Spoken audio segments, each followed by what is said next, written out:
record button. I found it. I'm a genius. Are you sure? No. There we go. Okay, right about there. Alright, there we go. Alright, so during our last session, which would have been in-game effectively several months ago now, the whole event with a quarantined off medical facility, some Section 31 interference has resulted in a fleet secession, as it were, in which you lost over 40 ships out of your fleet, as they were part of some secret organization, now that it, well, no longer secret, but is known, before warping off into deep space. The past few months have been tense, to say the least. Tense being a state of fact because now whenever a ship drops out of warp, even if it's allied with Horizon, they now have to be checked thoroughly. Each time they dock, before departure, it's grating on everyone. Following that incident, Captain Phillips was actually recalled back to Earth Starfleet Command immediately afterwards. The USS Aventine assisted the transport back, utilizing the transwarp coil that was there. However, being from a probe, it wasn't going to be like the most effective, and did burn out on its return trip to Earth. So the trip back for Captain Phillips is, though reported on the way back, it's gonna be a while. However, during this time, I have to fix this because this is the wrong bridge ambience. Hold on. I knew it sounded wrong. I knew it! We're fixing this right now. I will not be defeated by you.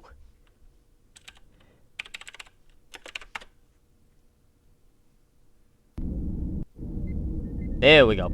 Okay, that sounds more accurate of what I was looking for. Anyways, yeah, Aleska, you have been tasked with pretty much the entirety of, Horizon Station, given that, the Vice President aboard the station has given Captain Phillips the authority, to run a unified ops, command that instead falls to you. And including all the paperwork. yes, so to speak. A desk which normally just had a singular ops crew of datapads is ridiculous now. You're getting 3 times the amount. And yet Aleska doesn't seem to mind. In fact, it buries herself in her work.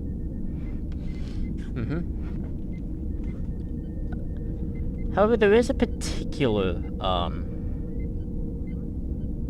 note that comes through, or rather a request, that there will be a small, group of cadets in their 4th year, that will be graduating eventually, from Starfleet, though it is a little different.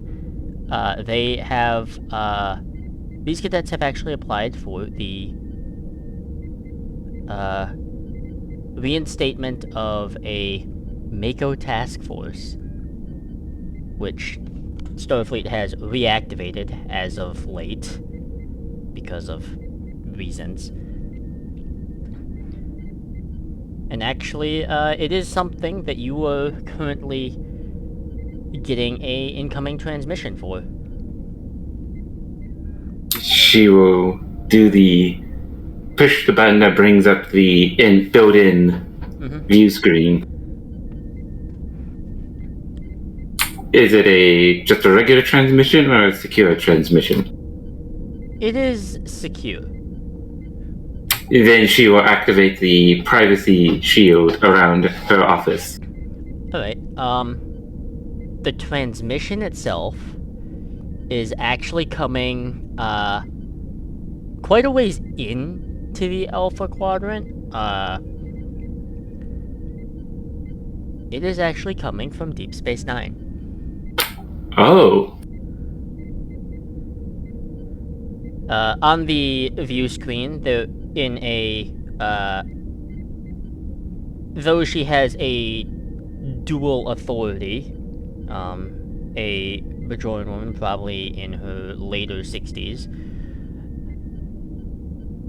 donning the currently, the Starfleet uniform that was much more typical and still can be found, around, but generally this was more typical of the later 2370s. The more tactical militant gray, and she has apparently recently been given, you mistake them for pips almost at first, given the distance and the size of the transmission screen, but they are in fact, small bars, as they were, for a... In Bajoran standards, they would be considered a, like, low-ranking general, and in Starfleet, it would be put at Commodore. Ah. Commodore. It's the family name first and then the personal name last, correct? Yes. For Bajorans? Mm-hmm. So, Commodore Kira Nerys. What do I owe the pleasure? I'm assuming you got the directive for the Mako reinstatement? I did indeed, and she flashes for personnel files on the datapad, and I've already gotten recruits as well. Yeah, 2 of which were sent over from Deep Space Nine. They requested a unusual post in Horizon Station, and we thought it could do them some good.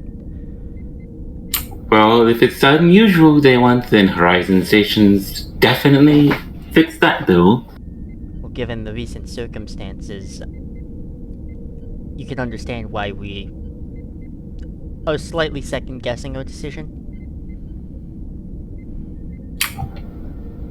Well, it's a little too late to send them back now, but I'll make sure that they stay relatively safe, although if you're requesting to be a Mako, safety is not always the first priority. I spent many years in an occupation, Commander, I know. I was more to put forth a suggestion. There's transfer orders, and also the cadets are due for an evaluation, if you'll take a look. And Aleska will start doing that, and well, from what I see here, they're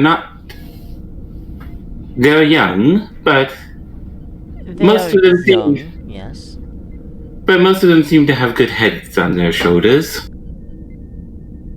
As far as a Starfleet Academy or Horizon Academy as it is out there, I would agree. However, I think a field training isn't a terrible idea. Indeed, and I will probably bring Lance Corporal West with me, since he's also a Marine, and that is somewhat similar to a Mako. Well, if anything, the experience is well worth it. This is more of a personal request and not an order, given how far out I am. I can't really affect what you do. But I do think a training exercise on a low-risk planet isn't exactly the worst idea. No, and it'll give them a chance to get their feet wet, as it were.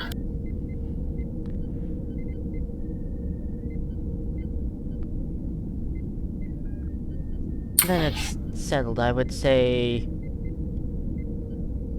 2 figures of authority in the cadets? Indeed, to give them a little bit of a training into the command structure as well.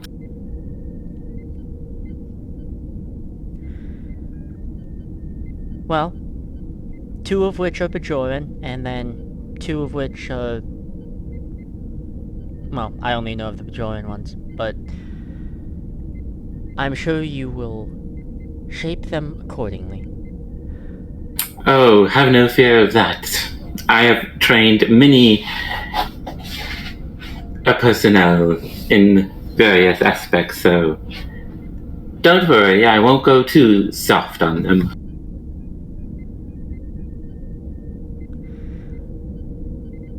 We've both trained, and I think both of us have different experiences, and yet the same. I trust your judgment, and do look forward to hearing your report later down the line.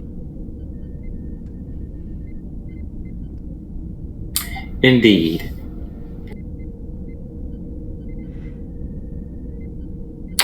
Even though I'm already swamped with enough paperwork, at least this will be something interesting instead of just busy work. The Commodore spends a little time, what you assume to be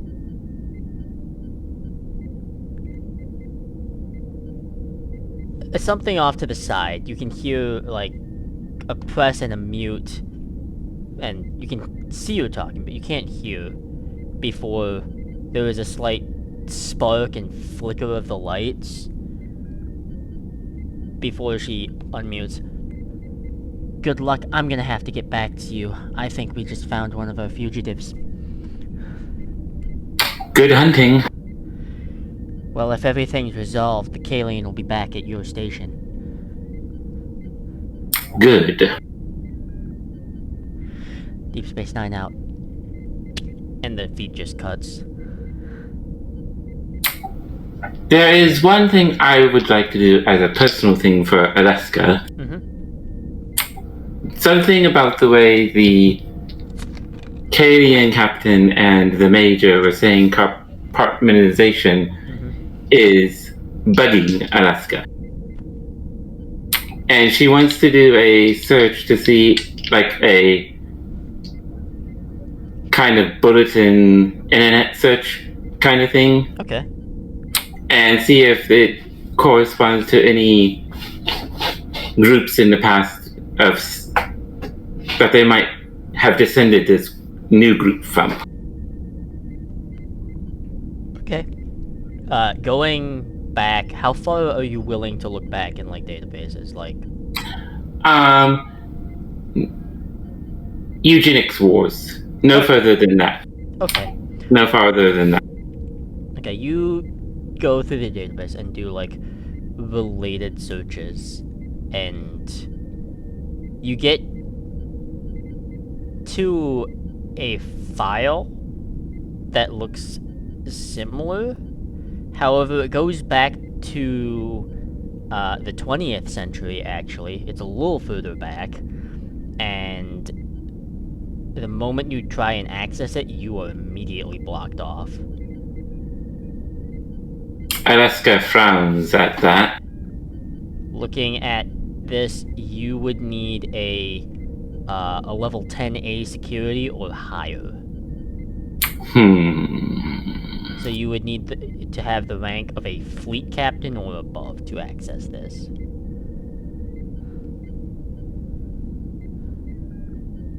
She will again raise the privacy filters. And does she do... Is it asking for a voice print, or is it asking for a typed It's code? asking for, effectively, a typed code of some kind. Then that wouldn't help her. She will try and send a message to Admiral Janeway requesting access to this file. She knows it will take a while for that, so she'll just... Okay. Let's see, given the time frame here... Okay.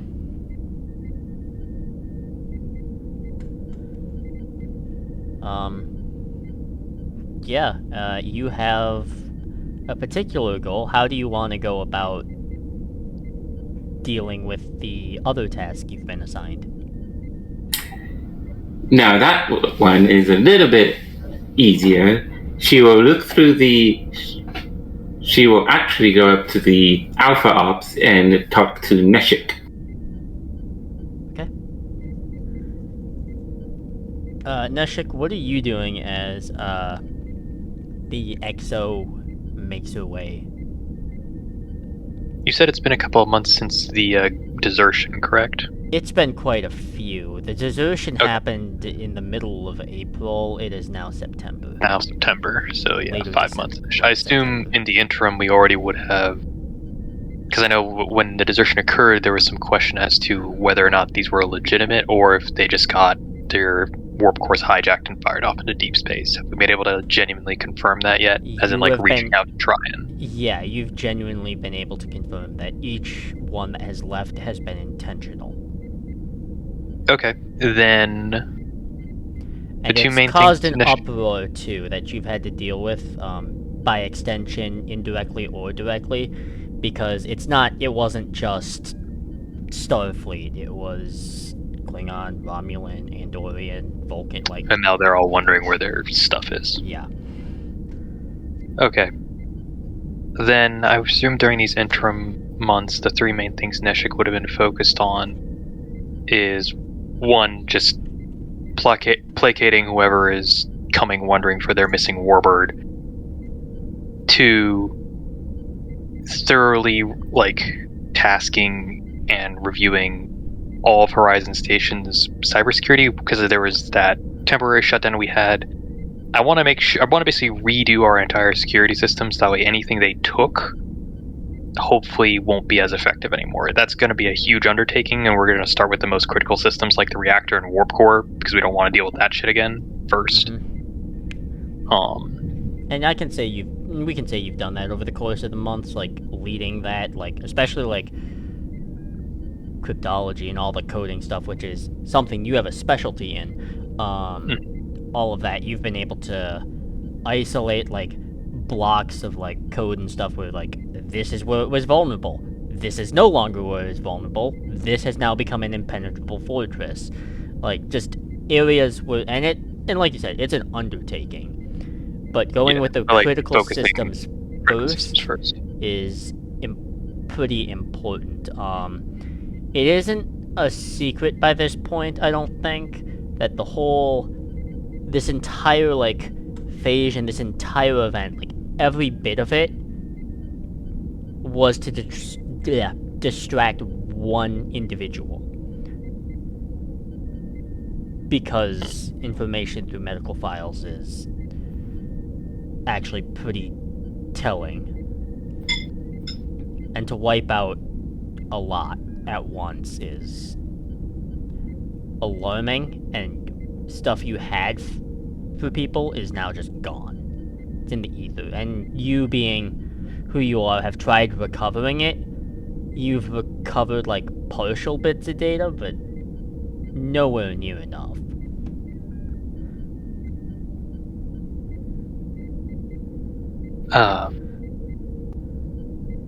So that, and then the only final third thing would be, since we theoretically know maybe like just anything we can get on the actual crew aboard these ships, referencing that to whatever records we have of them, that even though they're medical and all these records we have are gone, just trying to again recover those bits of data, trace back, from maybe their file got saved in like the DMV somewhere.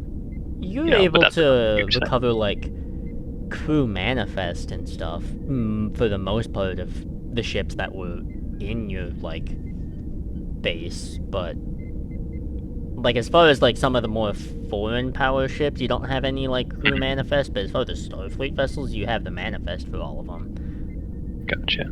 And that's probably something that Neshek's having to get together for those people who are looking for missing stuff, so they can do their own background checks, because she's going to be too busy with all this other stuff. But that's what Neshek would have been doing, and one of those three things Aleska's going to find her doing. Okay. Commander Neshek. Commander, how can I help you? And I will slide the data pad over to her and say, well, I'm going to be taking 4 cadets to a training mission and would like a planet selected where they can get their feet wet. Understood. Any particular focus for this training mission? Tactical? Diplomacy? It's more of a group building and teamwork. Ropes course, understood. I will sweep through all my... I imagine I have a monitor that's just incoming problems. Yeah, pretty much. And it's one of those things where it's like that weird thing with like any sort of like iPhone or Android with a whole bunch of windows, and you keep like swiping it to the side, and where you swipe one, like 2 more windows pop up. It's just like, go away. Like, you have like programs and stuff to try and like assist the process, but it's a big ass station and it's still a process. However, like, and because of like some of your programs, you have been getting like engineering has been coming up, like different operations crew have been going through and counting like, oh yeah, the replicators on this deck of the ring are not working, or the sonic showers are on the fritz, or just a whole bunch of like honestly non-essentials that every now and again your programs will take power from those non-essentials and redistribute it.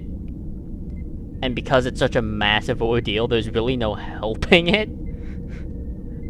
But, so it's kind of that thing where you're looking for, you have that screen of problems, but you also have like a screen with like, and it's probably, the volume's probably been turned down over the past couple of weeks as you've been getting these calls consistently, but there's always like a red light of like, some department is contacting you about something.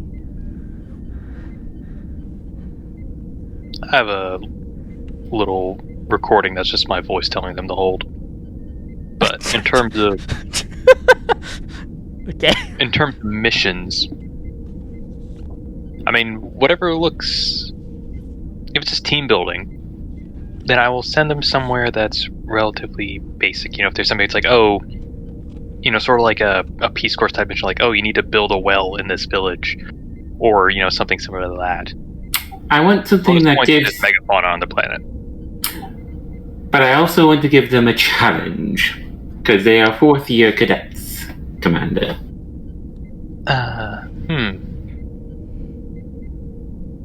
Let me expand the search scope then.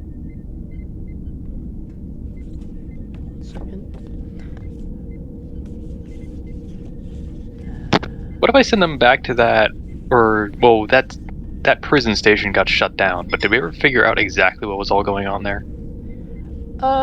It was, honestly, from what you can assume, it was that particular individual making out that distress call to bring attention to it.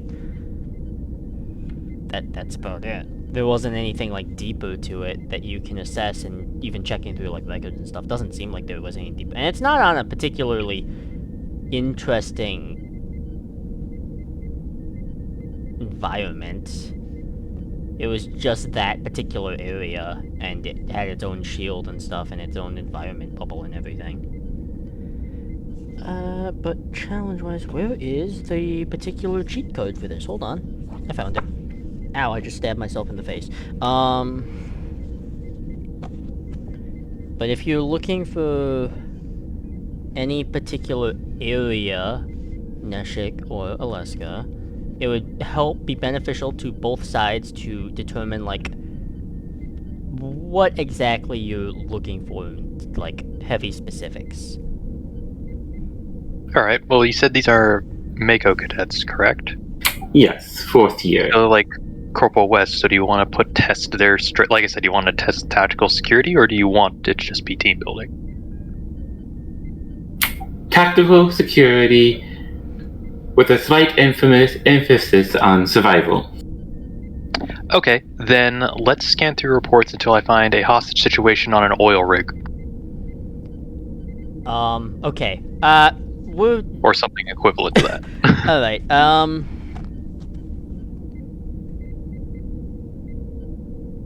why don't you make a...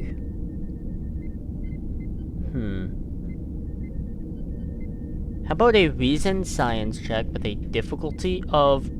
This isn't that complicated, you're just looking for a location, effectively, that might fit the bill, whether it has, like, that particular scenario or not, maybe not, but areas that might possess some form of, like, challenge to some 4th year cadets. Yeah.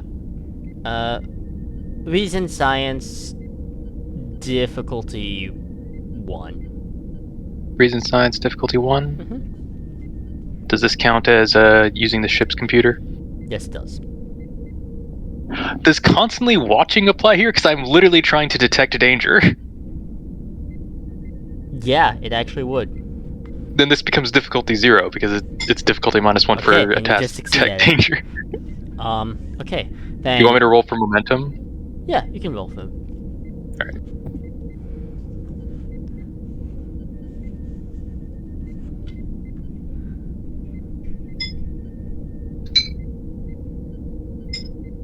Oops, I rolled 220 again.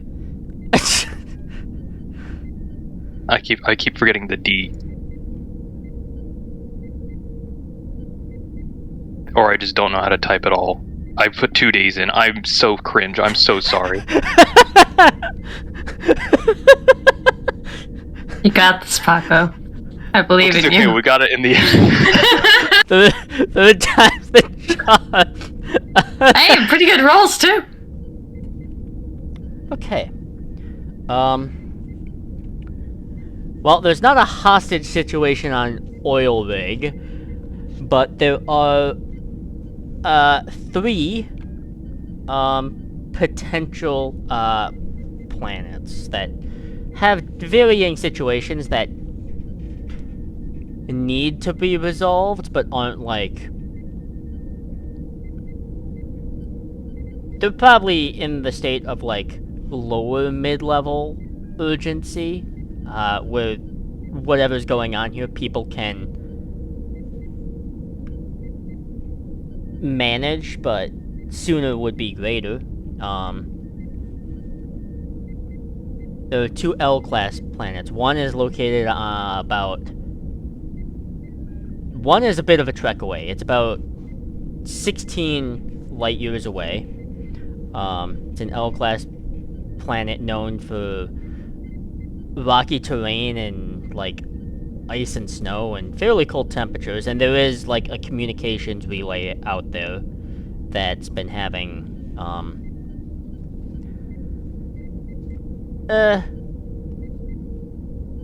generator issues on the outskirts because of whatever fauna exists out there. There is an M-class planet that is dealing with a a small scout ship from a race that you encountered early into your excursion out here from the Ren conglomerate. That one seems to be a slight relief effort. And then the other one is actually more of a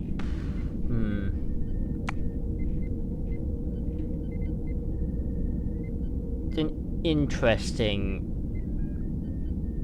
affair. That one is actually a supply station about in the opposite direction of the first planet supply station on the outskirts of a nebula that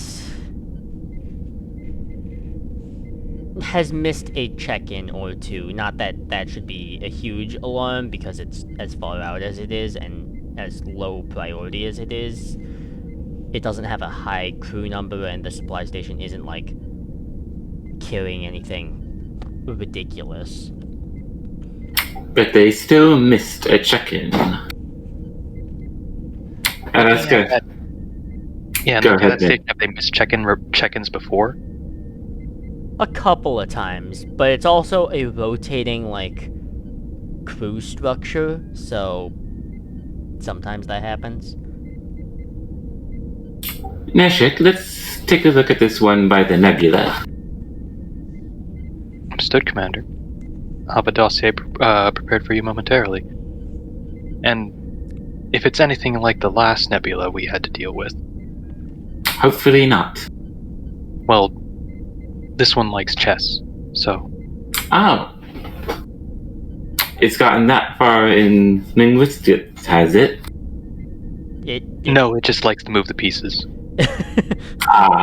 Yeah, it doesn't do that. It doesn't have that concept of understanding the game quite yet, but it's a communicative process. There's stuff that's happening. It's still outside of Horizon Station for all intents and purposes. It's It's kind of just not done much, and the events that have transpired has kind of made it a little bit more reserved.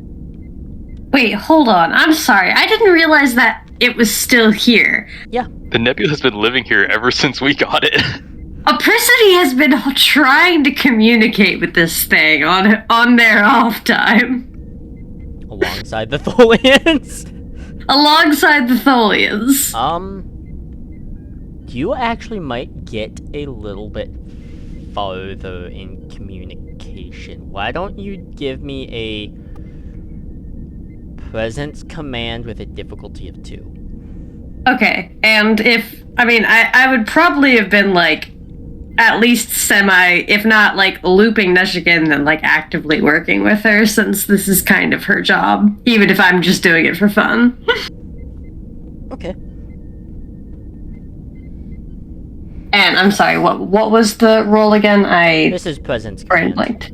Presence command. Okay.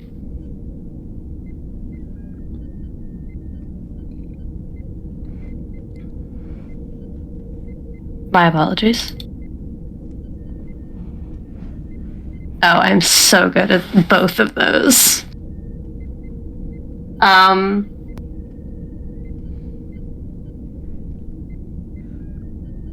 I rolled a 5 and a 12. One of those is a success. Okay. I wonder if any of my focuses apply here. Okay, what are your focuses? Biotech, genetics, pathology, psychobiology, neurosciences, and emergency medicine. Strangely, neuroscience fits you. Okay.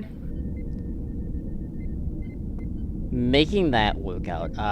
So how its communication is it kind of works as a similar brain function to yours, so you can kind of pick up, like, loose words that come up. They're not words that have any meaning attached to them in your mind, but they are a basic start for, like, communication where you could theoretically point to, you know, a said thing like a cup of water and say water, and maybe it'll say something different, but have the same intention. Okay. Then I'll just start basically compiling a dictionary and lexicon. Okay. A Rosetta Stone. Yeah. Alright. Seeing if Neshek picks up any different words in her attempts, or anybody else who's trying. Given through all of that, though, the supply station, then? Is that what's been picked out? Yep. Okay. Alright, the supply station. Bringing up the specs for it, it's an earlier type of supply station. It's not that it's drifted out here from a long, long time ago. It's simply things that are from a older time can be built a little bit quicker. It's regular one, isn't it? It's on par to anything probably from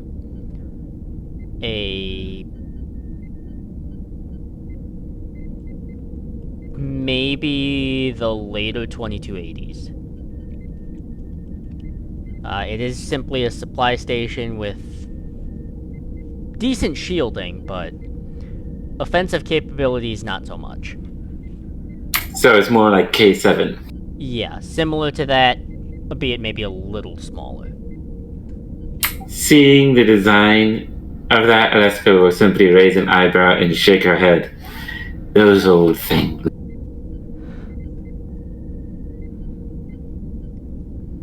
But they will be a good place for these cadets to learn a few things.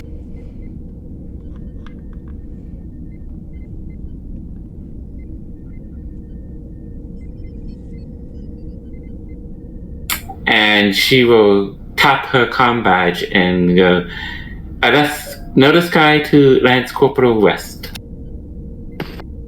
West here. Report to Alpha Ops at your earliest convenience, please. Understood.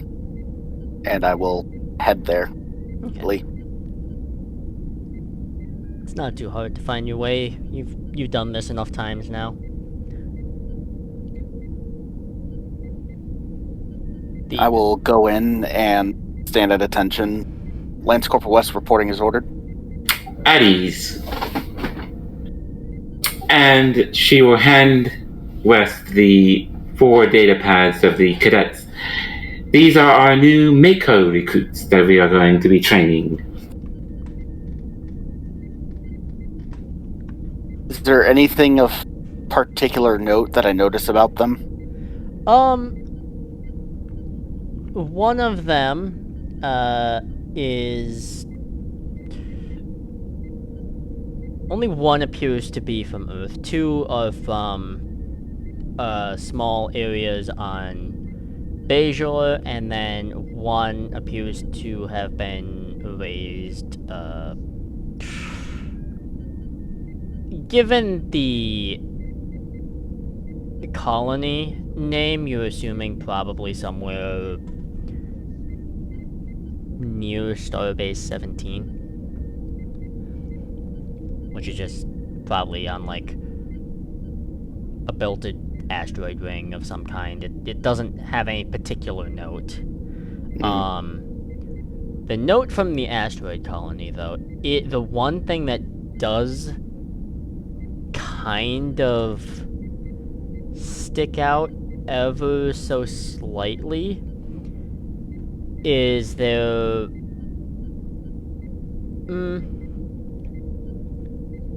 some of the scores for their aptitude tests,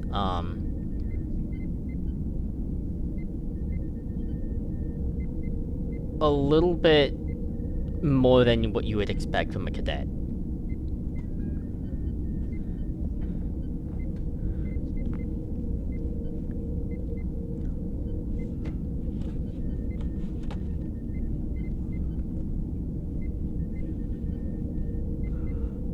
permission to speak freely, sir? Go ahead. Why are they bringing them all the way out here to have us train? The cadet, from what Commodore Kira Nerys has told me, the Bajorans, at least, requested this assignment. I am unsure about the others. If anything, the Bajoran government would have been better trained. I mean, think of resistance fighter that they had. Well, apparently they wanted a post that was interesting. Wes will do a small look around of the room as if taking in the station and just go, interesting is certainly a word. I don't believe it is one that I would describe the station. Well, so would have I, if not for what has happened in the last few months.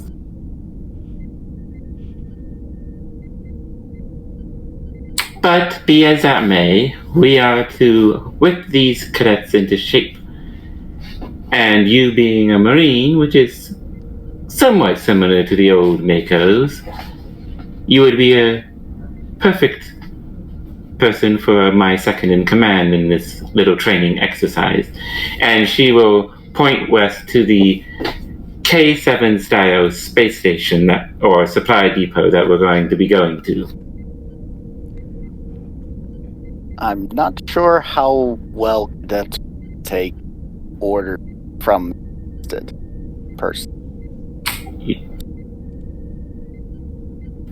I only got like 1 or 2 words of that. I'm not sure how well the cadets are going to take to having an enlisted personnel give them order.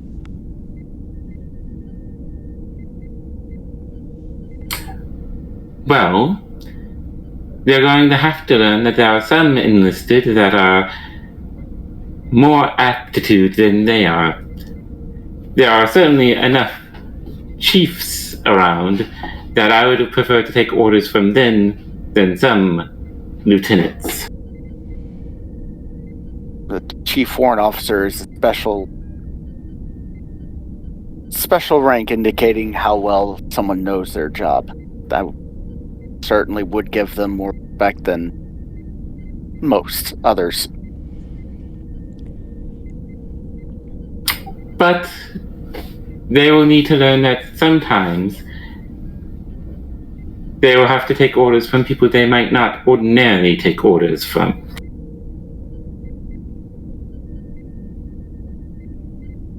According to all the different regulations, the only time my orders would supersede theirs is if we end up as prison of some sort. Outside of that, I technically have no jurisdiction. Well, I am temporarily giving you somewhat jurisdiction during this training run as a team-building exercise.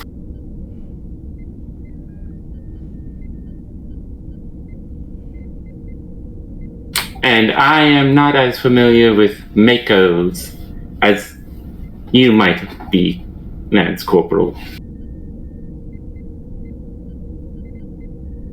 Wes squints, like ever so slightly in a micro-expression way, as if trying to read them. Okay. And then goes back to looking over all the pads and just says, I take it back. For me having absolutely no authority and having been demoted, this certainly will be.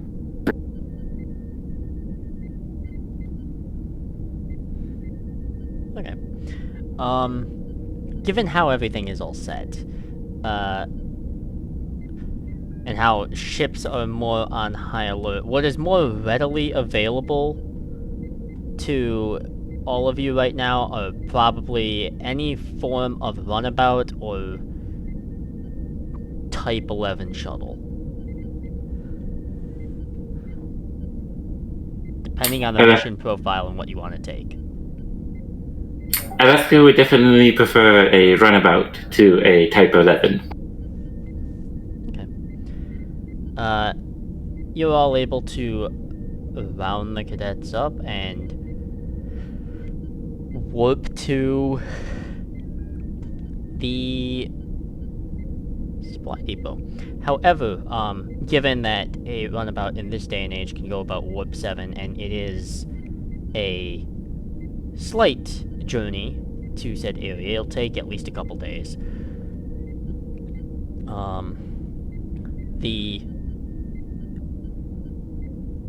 4 cadets which are there, 2 of which are Bajoran, 2 of which, well, 1 of which you can see to be human, and the other seems to be...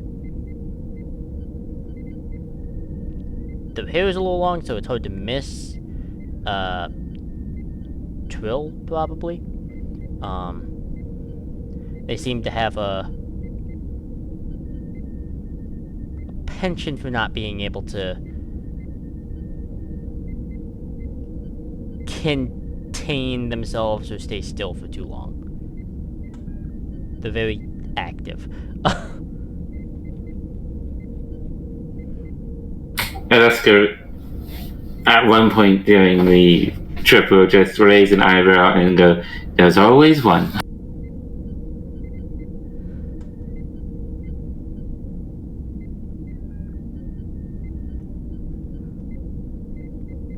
As long as that itchiness does not extend to their trigger finger, sir. True.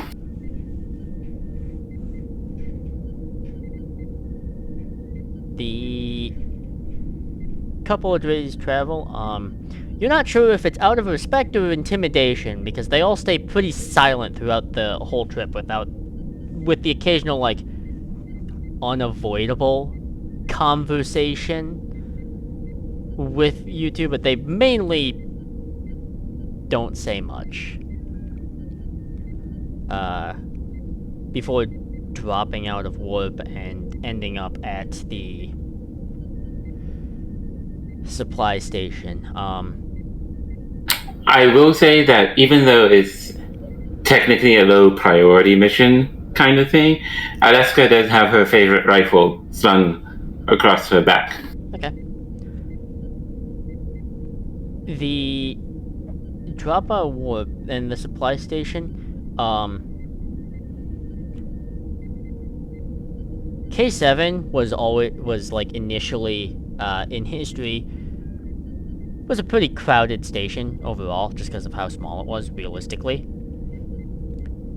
This is a little bit smaller, and it honestly does not look as sleek. It's rough. It's honestly pretty uninviting. It's almost like it was like, I'm gonna use the term, kit bashed together. It's definitely showing its age. Yes, and it's also because it was quickly made out here, because using external pieces and stuff, you're also getting a sense that this station does not have any turbo lift function. It is primarily like ladders and Jeffries tubes.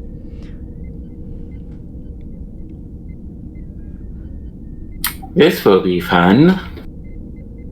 It does have a small, like, landing bay area. It looks like it can probably hold 2 runabouts or 4 shuttles in a jam.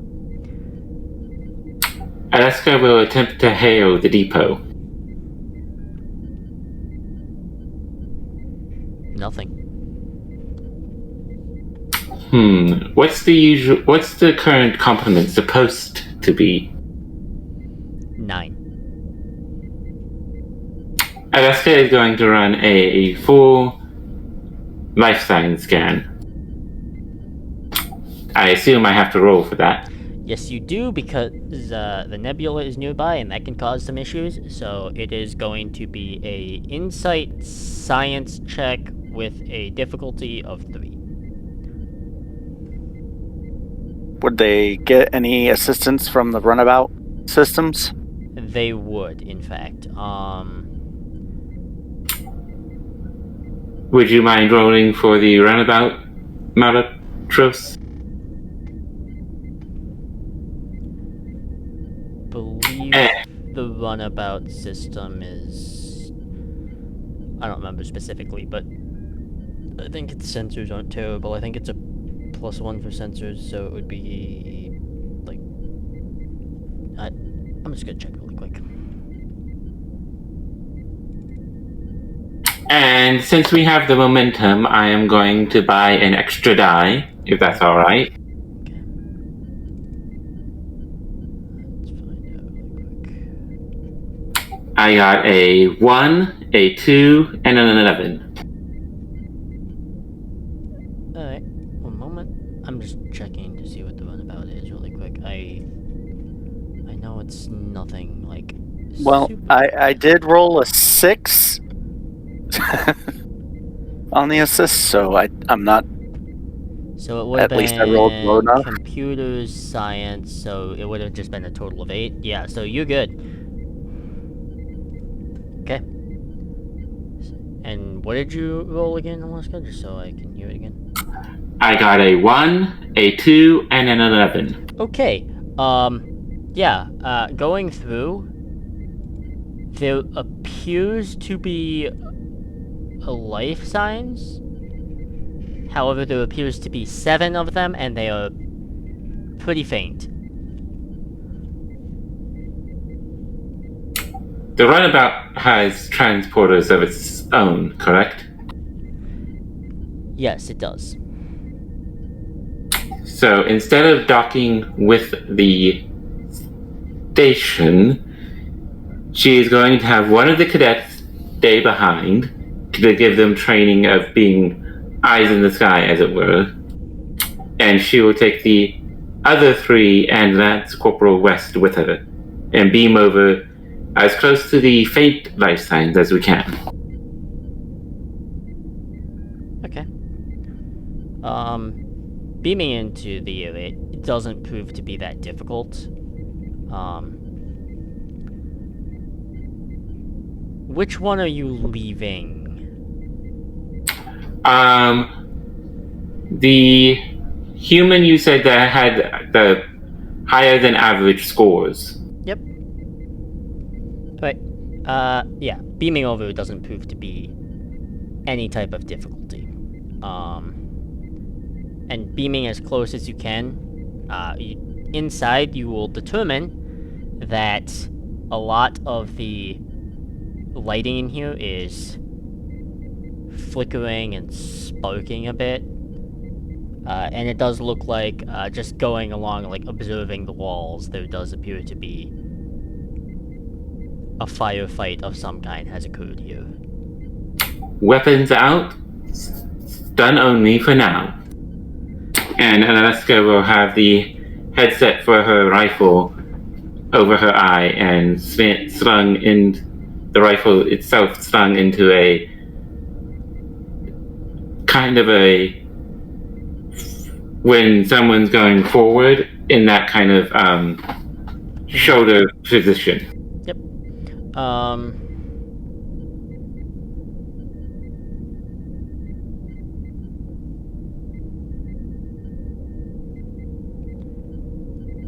Alright,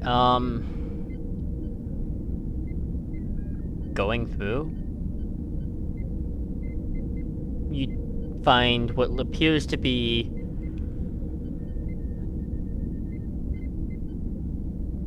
a medical bay. Not a huge one, obviously, and each person in it has some sort of medical device that is keeping them from going under. And there is, probably the only advanced system in this station, which is an EMH3.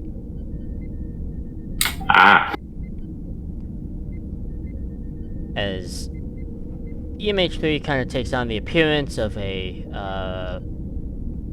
Female Trill, probably 5'6", dark hair. The eyes kind of shimmer this weird iridescent blue. But as she's using her medical tricorder and scanning over, eventually looks up at your entry. Oh, great. Lt.Commander Aleska Notasky from Horizon Station. Doctor, report. Well, in my best examination, there was a firefight. They sustained heavy wounds, and a couple of them were able to get this crew here, and then they went to the exterior to deal with whatever intruders came through. I sealed the doors through a medical emergency lockdown. However, given that this unfortunate post has the technological aptitude of a warp delta, you can imagine how well that lockdown stayed, and we were only lucky that they didn't return. Who attacked you, Doctor? Given that the situation happened very fast, I have no idea. In addition to that, I know it's disruptor fire, and finally, if I could have gone and investigated, I would have. No, it was probably better that you made sure your crew was alive, Doctor. Yeah, I didn't want my life in danger. How much... Do you have any access to the station's computers at all? I have access to all files that are pertinent to whatever mission profile that is assigned to me at the time. This unfortunate post, which I am trapped here.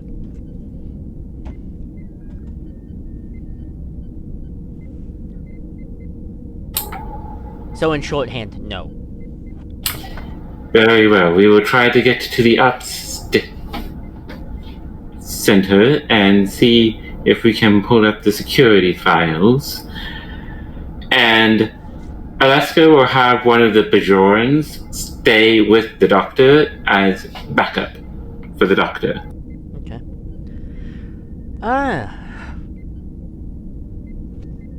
Fourth year cadet from Starfleet.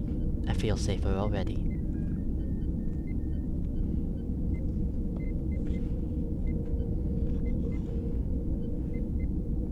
The Bajoran will look like, what the hell is that supposed to mean?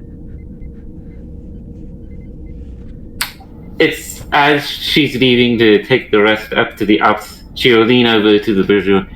It's an EMH. It's a byproduct of Dr. Zimmerman. Oh. I see. You'll get used to it.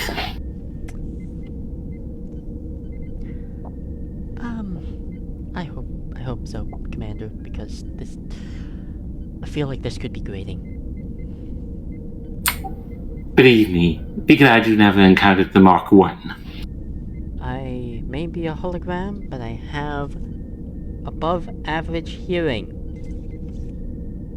I'm sure you do, Doctor, and Aleska will take our team out.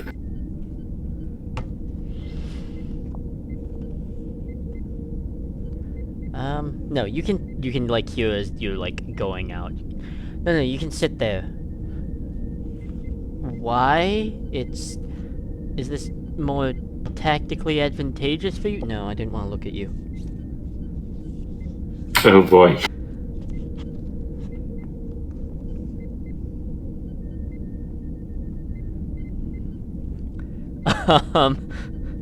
Yeah, going up, you do have to climb up.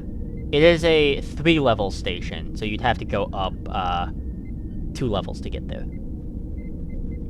And as we're climbing, I mutter, loud enough that the cadets can hear, at least they went away with to Turbulus instead of keeping these things. Well, Commander, this isn't like the worst physical course we've had, so... Be glad you've never served on a Constitution class, Cadet. What about a Constitution class?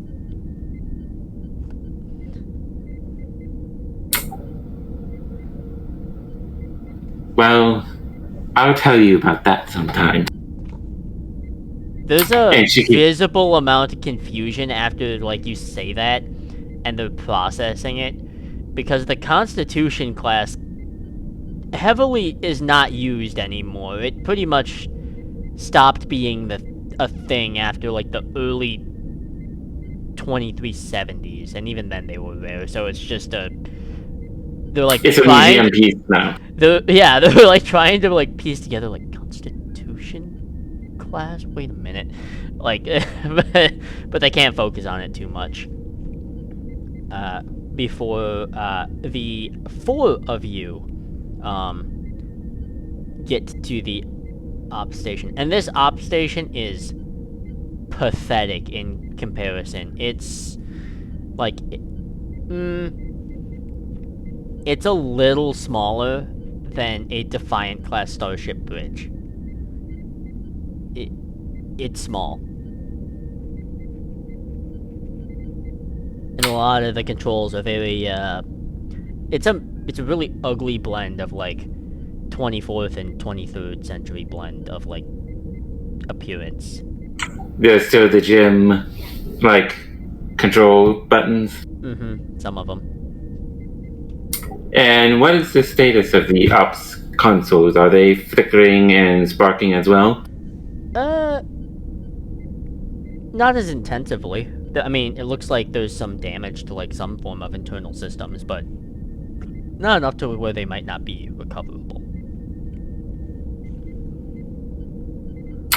And Aleska will move to the security ops station and see if she can't bring up data logs and stuff like that. Alright. Going through, the last entry would have been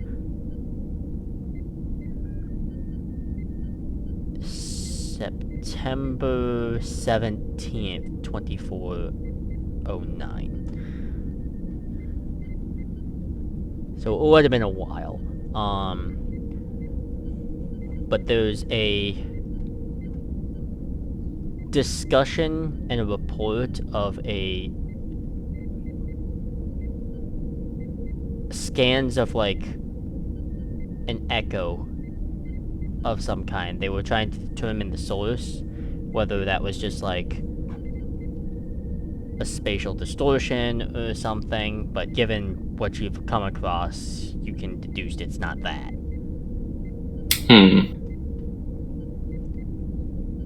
Do I need to roll to get a deeper... Yeah, why don't you do an...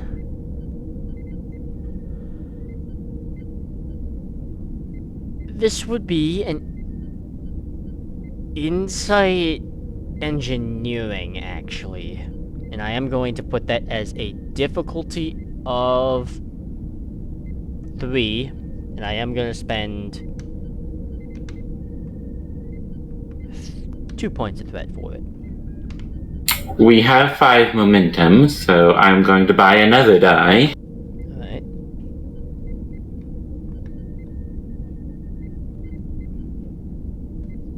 I don't think any of my focuses apply here. No, I don't think so. Oh wow, okay. That's... Okay, I'm going to take a screenshot of this and send it over to you. Alright.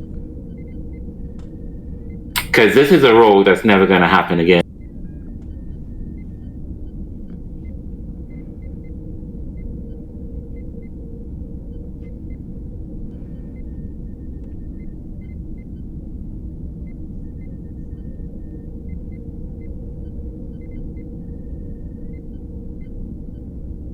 Oh, wow, yeah. Okay. Well, that does it. The...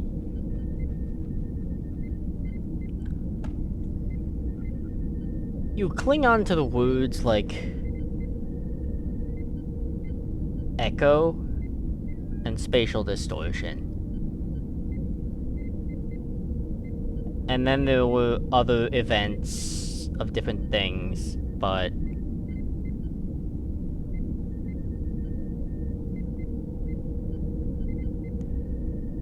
This sounds very similar, to a Romulan cloaking device of some kind. Whether it is that or something similar.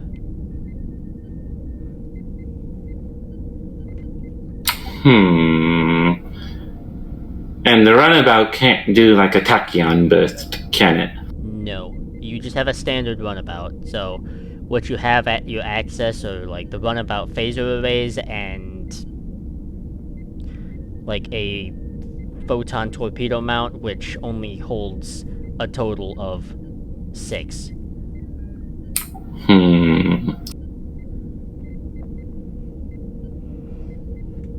Well, it's definitely not a scimitar class because they wouldn't have been able to detect one of those at all. And she will try and hail Horizon Station from the ops. Okay. Hailing Horizon Station. You get nothing.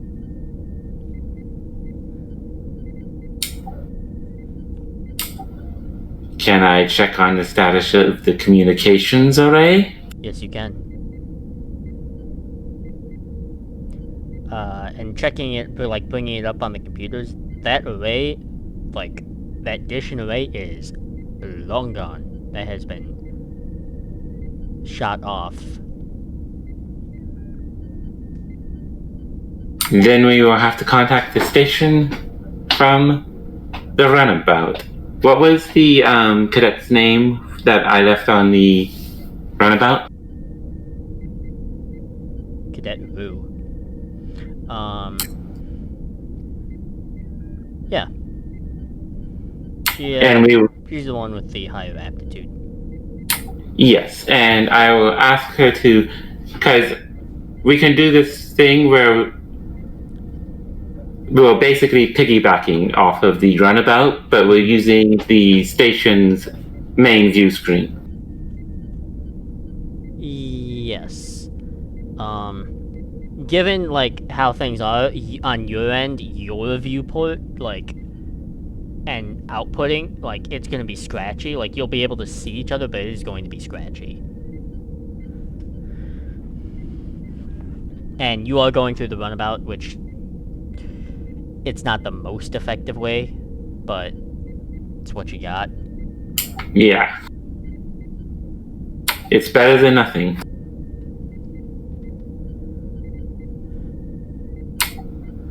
Notasky to Commander Neshek.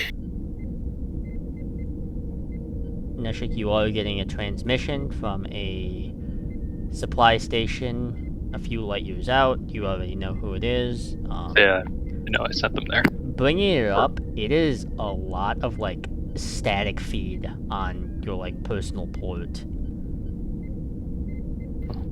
Like, it's like a scratchy VHS tape. Like a really bad I was gonna scratchy. say the Command and Conquer opening. Horizon Station to Commander Notasky. Please hold a moment. I'm getting a lot of interference on this line. I'll try to clean it up. Can I try to clean it up on my end, any?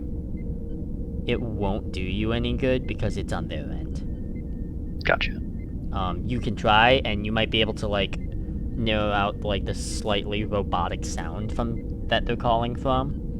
But that is basically applying a filter to the actual audio I'm getting, not actually helping the transmission. Yeah, pretty much.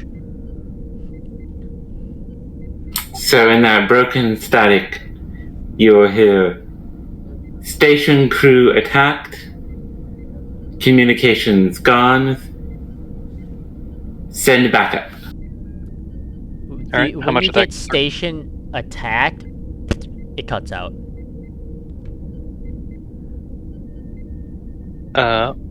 Well, I'm gonna send backup anyway, because I think that's a good thing to do when the only information I have is station attacked. I don't know who I'd call in security, seeing as both West and Aleska are not here. Actually, your request for backup is met with a slight bit of resistance. How so? Especially with Aleska gone, wouldn't I actually now be the ranking officer for yes, Alpha Ops yes, by you would extension? be the ranking everyone else? officer. However, you are finding resistance from the more civilian end. What?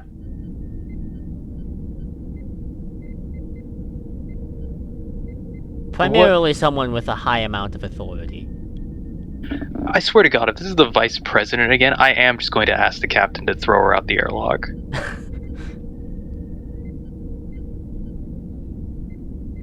The question is, okay, the better question is if So what actually... exactly is their bullshit? What are they saying?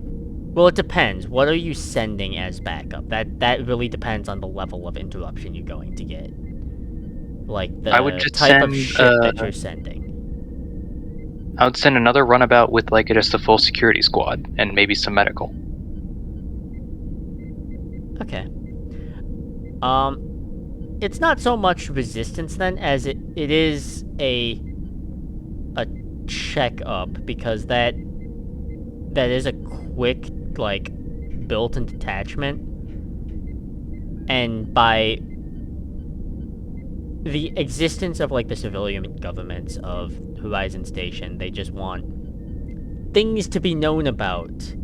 Since the last incident requires, like, okay, who's going, so we know, in case, you know, anything goes horribly awry, wrong, or we get stabbed in the back. And that's not just the United Federations of Planets, that's a lot of the different governmental bodies. The Tholians, on the other hand, they don't care. They don't care about much of anything. They seem to just simply exist out here. Their entire reason for being out here hasn't really been disclosed, and no one's bothered to ask. The Romulans, pretty shady as ever. The Klingons, pretty closed off as ever. The Andorians, prideful.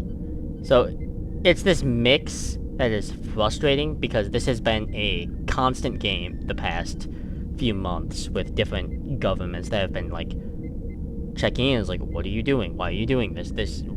Why are you doing this exact, and just all this extra stuff. And it's constantly feeling like the need to justify each and every action, which is grating. I will send off my boilerplate responses while still, just getting a runabout with security squad, and I guess I'll page Apricity if either they want to send someone from medical or deploy themselves as part of the squad.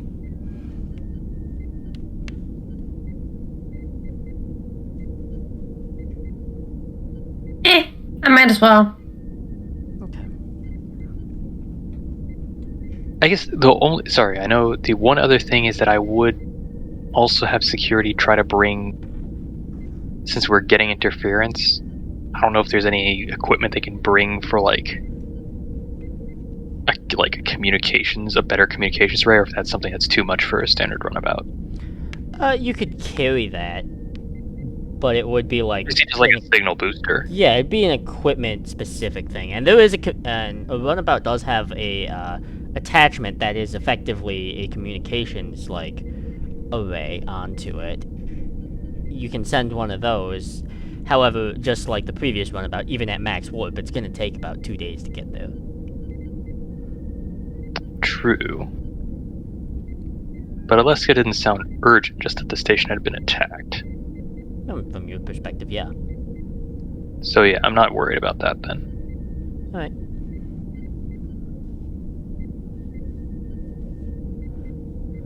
for your side, Aleska, as that feed got cut off, you feel like you got the message across.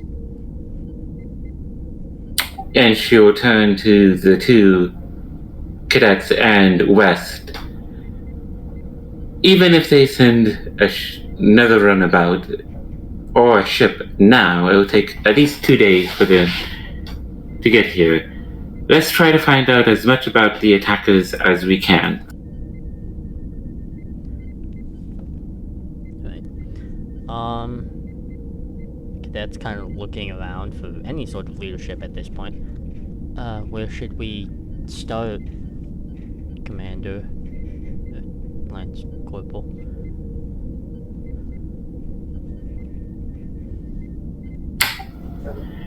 Let's try going to the main computer core right now. I want to see if we can get access to the security feeds. It is more games of ladders. Like Snakes and ladders? Ladders and... Damn it. Ladders and Jeffrey's tubes. And unfortunately, these Jeffrey's tubes are very similar to, like, earlier ships where you actually have to, like, pull down the hatch to open it and stuff like that. It's, like a submarine. Yeah, pretty much. And it's not the most spacious event. But you do make it to the main computer core, which is, by comparison from everything else, even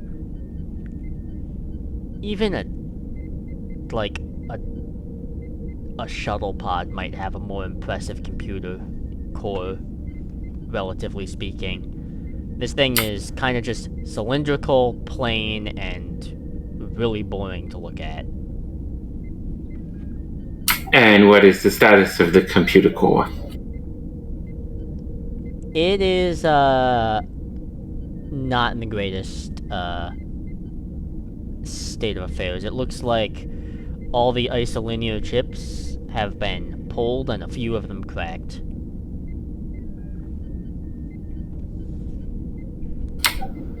Seeing that, Aleska eyes it suspiciously. Someone is going through a great deal of effort to make sure that whoever attacked this station was not identified.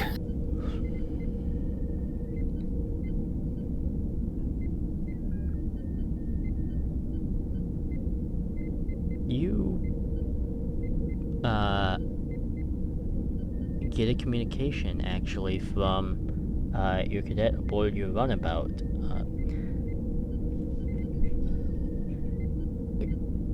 Commander, Lance Corporal, I'm detecting something on the exterior hull away from the exterior hull on sensors here.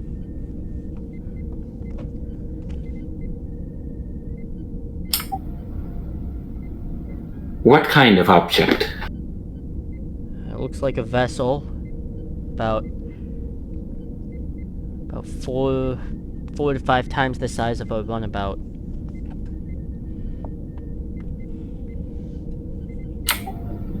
Which area of the station is it located in?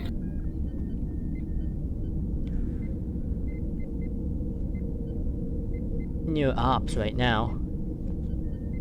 Probably about a kilometer away.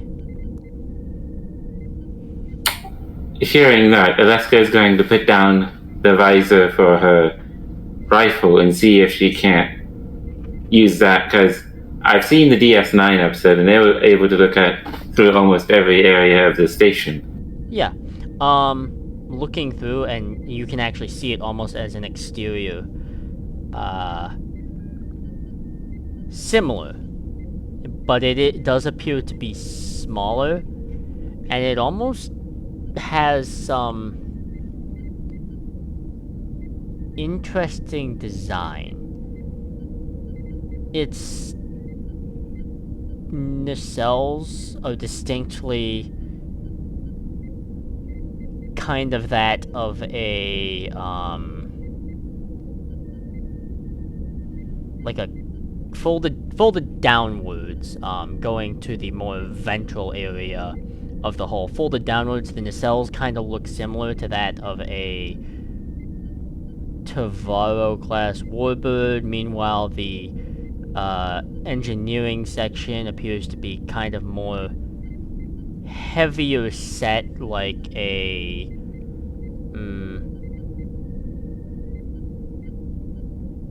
Almost Klingonish.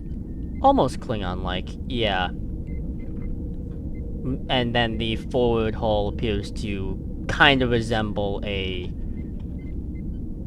smaller version of like a Vorcha-class cruiser.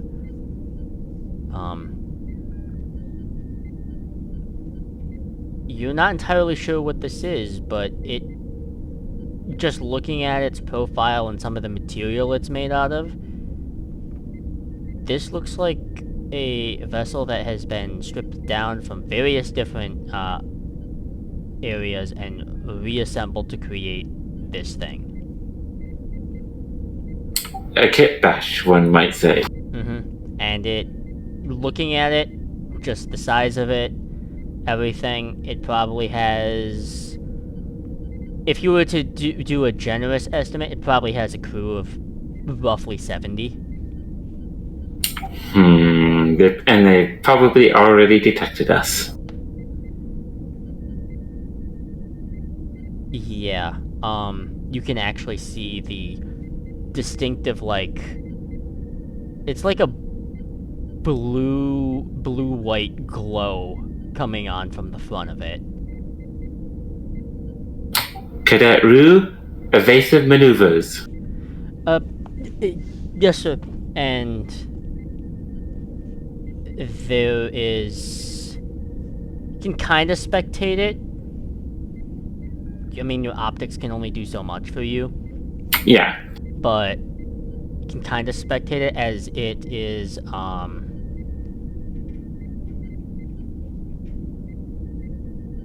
there is an impressive amount of maneuvering that you can see from the cadets' behalf, as it is using what effectively are disruptor turrets, so it effectively has almost a 360 range of motion and firing capabilities before the nacelle to the runabout is in fact hit, and you continue. If the communication line is still open, Aleska will say, Cadet Rue, if you're too damaged, head into the nebula and hide. There is a bit of more maneuvering before that is the action that is taken, as a strafing from a... what isn't a disruptor turret, but it looks like it might have been from a phaser bar, just cleans off the photon torpedo like module, and there was a slight explosion there before the runabout makes it into the nebula, though you can watch it, all its power just kind of flicker off as it kind of pretty much dead in the water, just starts drifting into the nebula. Better to drift in the nebula than to be a sitting duck for that ship. Given their scores at the Academy, I have every confidence they will try to make some repairs. Okay, that's great, Commander, but now we're trapped here. Yes, we are. Fall back to the sick bay. Okay,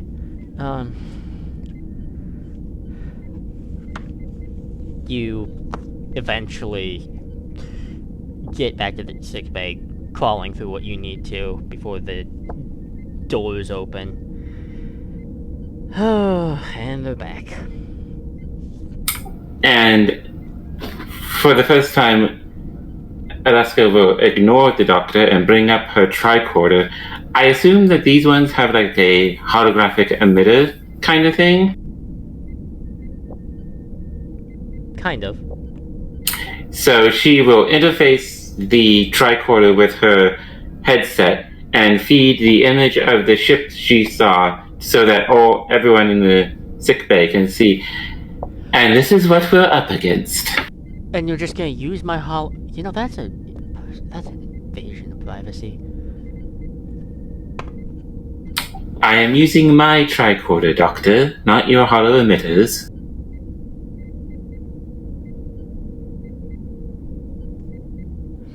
My sick bay, but who's counting?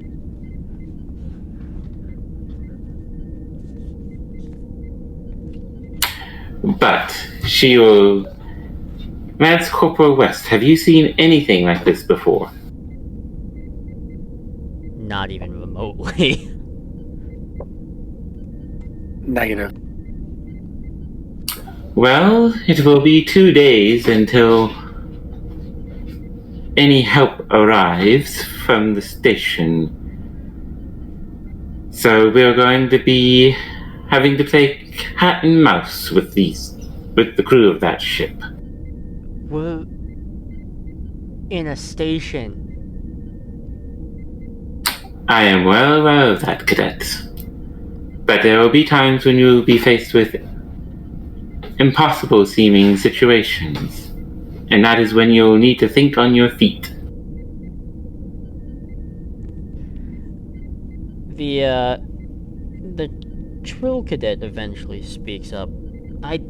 On our way over here, I did a little bit of background on the station. The station has pretty horrid offensive abilities. It just has a dual phaser cannon mount, mainly meant for any sort of debris fields of any kind, and we can move with thrusters, be it not very fast, be equivalent to a little under 1/8 of an impulse. But the shields are fairly impressive. But the problem is that ship is attached to the station, correct? It is not attached to the station, but it is Oh. very close to it. Is it within the shield perimeter? If we're quick about it, we could probably... If we're quick about it, one of us could activate thrusters and distance ourselves as a kind of surprise maneuver, and it would be just barely outside of our shield perimeter. It'd be close, and we couldn't mess it up.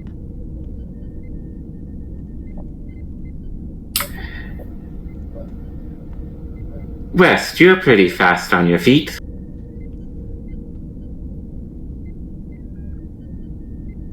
West looks over, awaits. And Aleska will have one of the other Bajorans go with West to go up to Ops to do that. And I will take the other Bajoran and go to the shield emitters of the station so that we can coordinate between moving the station and activating the shields. Okay.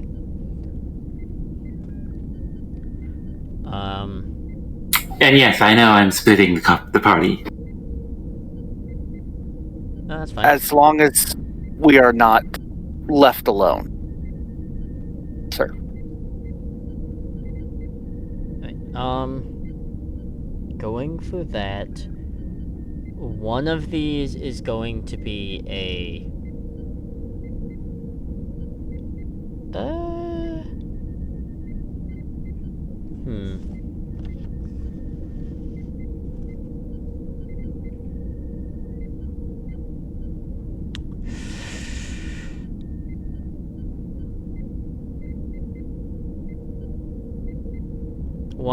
Actually, both of them are gonna have to be this. They're going to have to be a control con check from each side, and it will be a difficulty of 2 on each side. I have a con of 1. So that will be a total of 10. And since we have the momentum, I think both of us can buy a die. If I'm correct. Yes, if need be, you can both do that. However, one thing I am going to do is... yeah, I'm gonna do it. Alright, I'm canceling that out for myself. That'll leave me 1 for the session, so... 5 points of threat have been spent.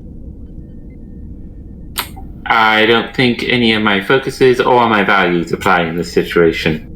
Alright, yep, it'll be a control con from both sides, difficulty of 1. Difficulty 1. Would my focus of ship lockdown procedures apply? This would actually kind of follow that. I am so glad I increased my chance of critting by 5%. Oh yeah. Aleska has gotten a 6 and an 8, so 2 successes. Okay. I also barely have 2 successes with a 6 and a 13. And 13 is the number I needed to meet. Alright. I did not take any momentum because I forgot before the roll. That's fine. You both succeed. As that happens, Wes, you and the cadet kind of work to activate the thrusters like as quickly as possible. And then Aleska and your cadet, shield emitters go on and they register as on. However, there is a slight hiccup with the shield emitters. You're looking at it and they are sitting at 77%. And given what this station is, these shield emitters aren't necessarily meant to be on for a long, extended period of time.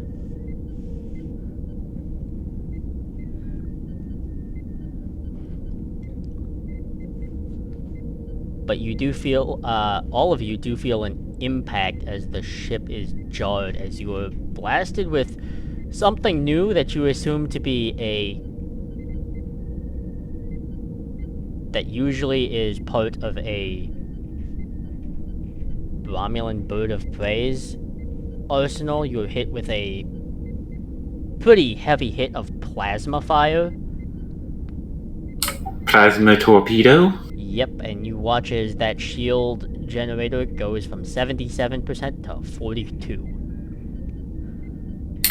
Well, this isn't going to last us long. Before the ship actually just cloaks.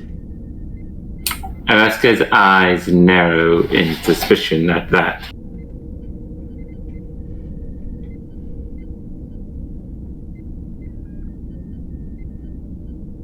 Are there any torpedoes on board this station? There are not. What you have access to is a rotating phaser cannon mount, and it's not a high-like mount, it's a Type 5.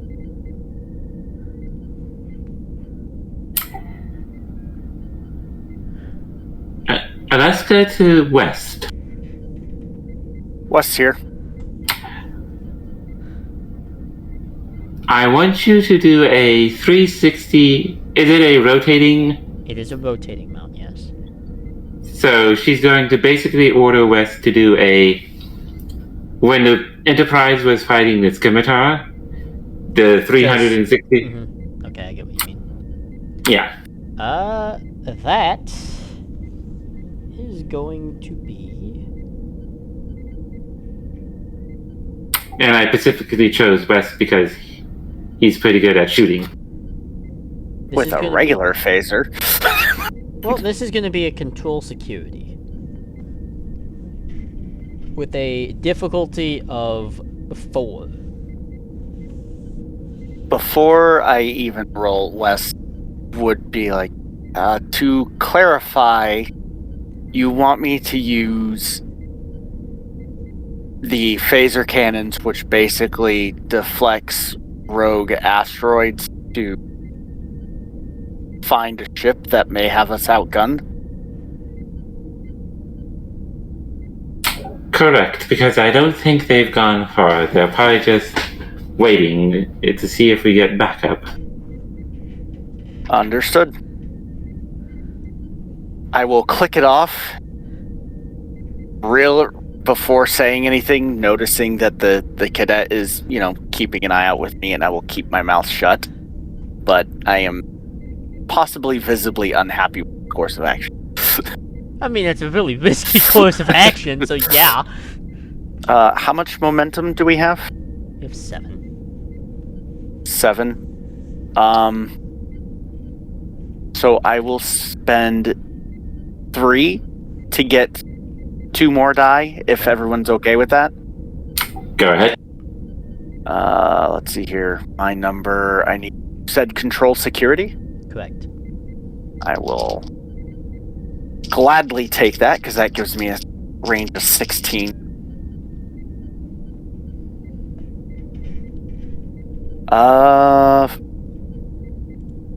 I'm not even going to ask for any focuses, because I have a 9, 10, 11, and 15. Oof. Okay. Alright, so 9, 10, 11, 15. Yes. So that would be... For you, 4 successes. 4 exact, okay. It's not like a rapid fire, how this thing works. It's a 1-2 space 1-2. Like, it's not a rapid firing cannon. It's not meant for that. But eventually, you do see, just because the view screen on here is kind of all messed up, but you can kind of see it more as, like, a radar ping on, like, a adjacent console, and you can see it flash as it impacted something before it's gone again. I will focus fire on that point. Okay. This is a really interesting thing. Why don't... It doesn't have shields. No. Yeah, because it's cloaked. Correct. So... why don't you roll me... Let's see, it would be... Given this item... Huh. Why don't you roll me 5d6? 5, 6. Okay. Oh boy.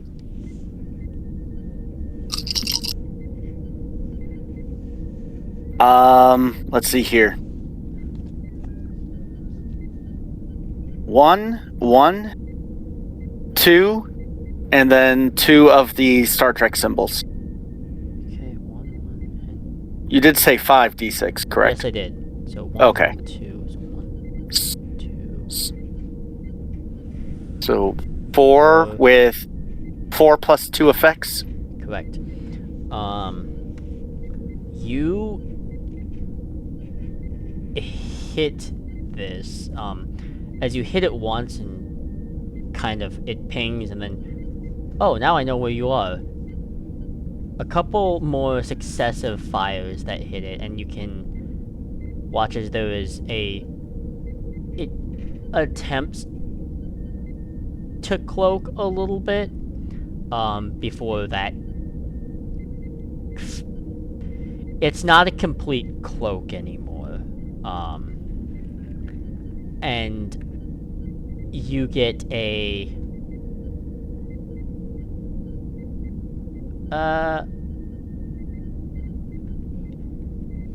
you also hit one of its nacelles, much like it hit your runabouts, and it is not like a heavy amount of spilling out any sort of drive plasma, but it is doing enough to where if you look carefully outside a window, you can probably see it. Mm-hmm. However, it is going to retaliate for something like that.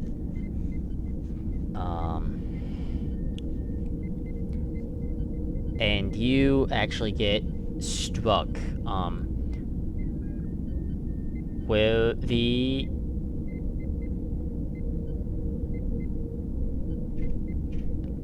shields go from that 40-ish% and drop all the way to below 10. Uh-oh. And then a second fire that hits the ops station, where the small, like, view screen area gets struck and actually blown open, and you all have to kind of grip to not get sucked into the vacuum of space before the kind of rough, like, force field comes up.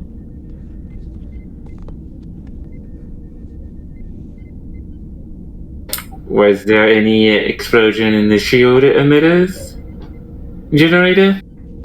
No, but it did stutter, and that's the whole reason that happened. However, like, the force fields that's there, for you, Lance Corporal West, and the cadet, their hair is a little bit disheveled now. Cadet kind of looks over to you.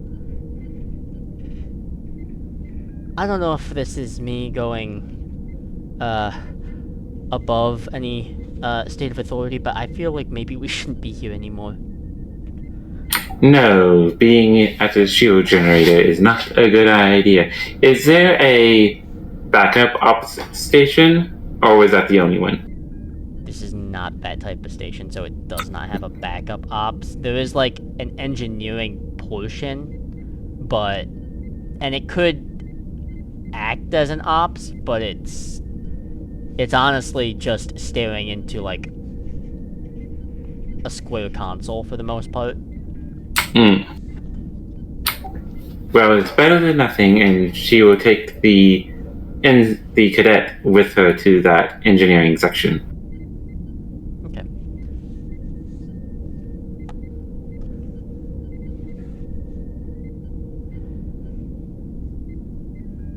The ship itself actually, distances itself before doing nothing. You can see, like, the rough, like, flicker as its cloak is being challenged, but it has moved outside of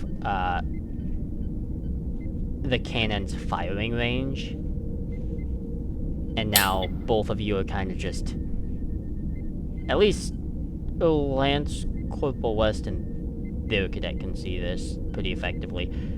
That ship is kind of just sitting there now. You are out of its weapon range, and it is out of yours.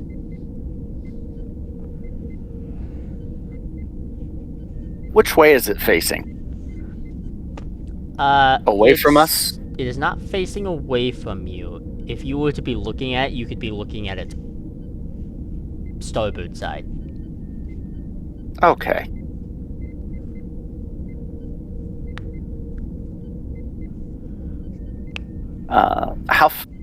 I'd be trying to find how fast the thrusters take us. The thrusters are just under an eighth of an impulse, so the station does not move super fast. It moves enough to, like, adjust itself, but it does not move fast enough to be, like, any sort of long-term travel. Would we be able to make it to the nebula? Given its current situation, yes, you would be able to make it to the nebula. However, if you make it to the nebula, going inside something like that, you have no idea what this nebula is going to do, especially given the older, like, design of the station. Mm-hmm. So, no matter what you do, you are going to be taking a gamble.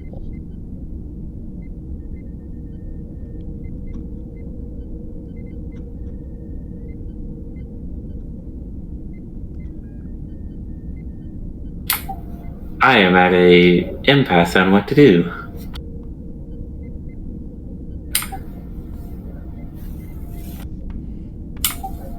would your instinct be, West? Move the station closer and try to finish them off. Well, our shields are almost gone, but they do seem to be trying to recloak often.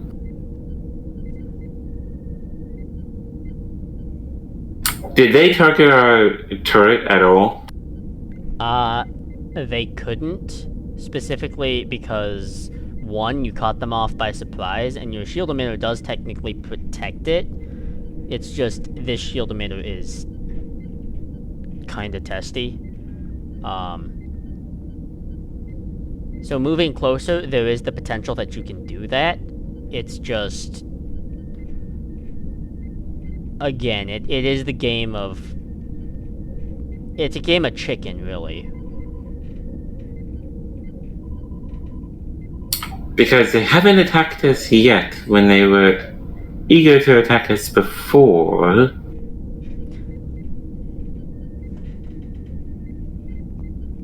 My assessment is they attacked initially before we came here.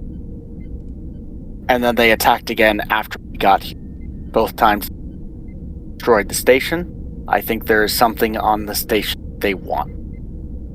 Two options are advance on them, try to capitalize on that, or retreat into the nebula and then hope they don't find it. It is certainly a game way.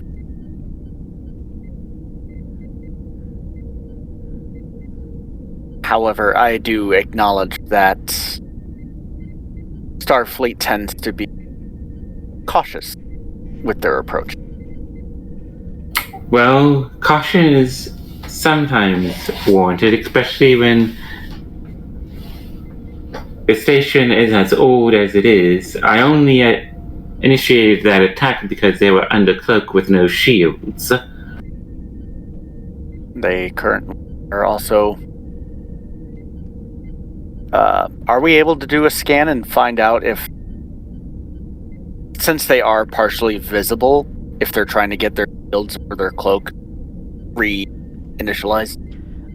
Yeah, why don't you do an... This is funny because, Aleska can't do this because they are not in the area for it. They are not the, secondary area for this. So, but for you, Lance Corporal West, you could insight science to determine that. No, this would be... Oh. No, this would be reasons engineering. Reason engineering. Okay, that's a little better. That'll be a difficulty of 2. Would any of my talents help him? I have advisor and veteran. Advisor would help. Okay, then I will use advisor on West. Remind me what advisor does again? Let me look really quick. I just gotta find the right, Where is it? Nope, that's not it. There we are. Let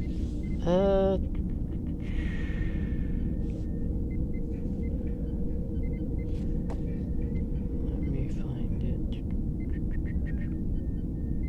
Well, that's probably something that's good to know in the future. But,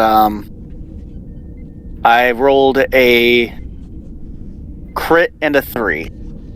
Oh, well then. And... yeah. Okay.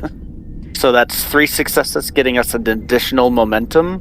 Alright. Which, if I've been keeping track correctly, we're at 5 now? Yep, you're at 5. Alright. Scanning. Going over the ship, 1, it is a kit bash mesh of, like, different types of technologies, and probably just leftover technologies at that. Given everything that's here, and what the ship is made of, despite its decent size and its intimidating, like, weapon profile, realistically, if you were to pair it against something even like a California class, like, workhorse, it probably wouldn't do very well. this thing's entire, like, advantage comes from bullying things smaller than it or weaker than it, and probably relies heavily on guerrilla tactics.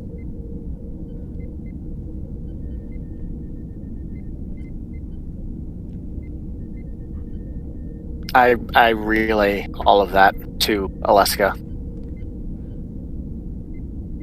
And are they currently focusing on their shields, or are they focusing on the cloak?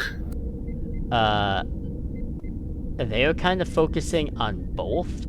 Their shields are a priority that they are trying to actually get up. Like I said, the ship in a, like, conflict against any other real ship would probably lose.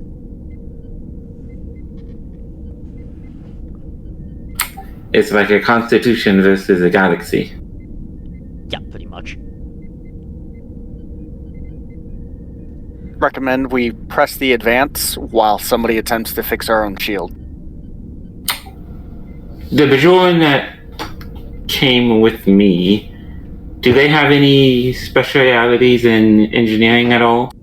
No, they're pretty average. My engineering's pretty average too, only a 3. It's a 4.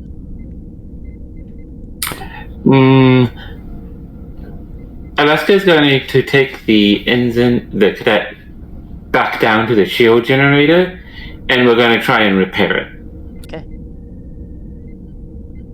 And she will order West to try and move the station closer to press the advantage, since they don't have shields right now, and their cloak is on the fritz. Yep. So we will begin. Me and the cadet with me will begin moving the ship and training the weapons in their direction. Okay. Keeping an eye on that one bit that we can actually see from them. Okay.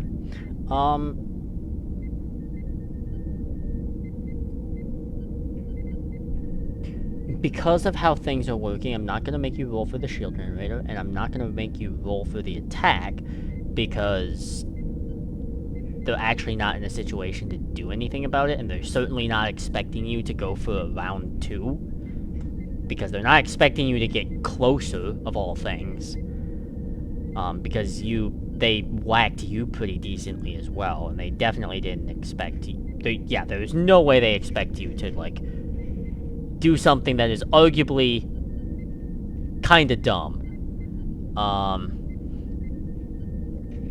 So I'm just gonna have Lance Corporal West roll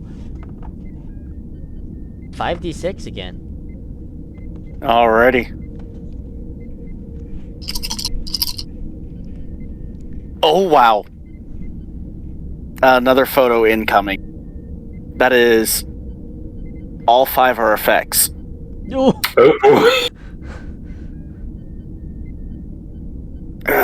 Get a good angle. Get a good angle.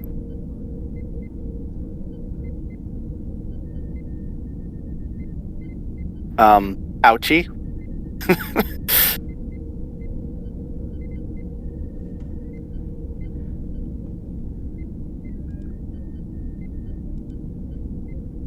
And you can see from the previous photo that I showed with the crit and the 3 that the dice have changed. what the okay.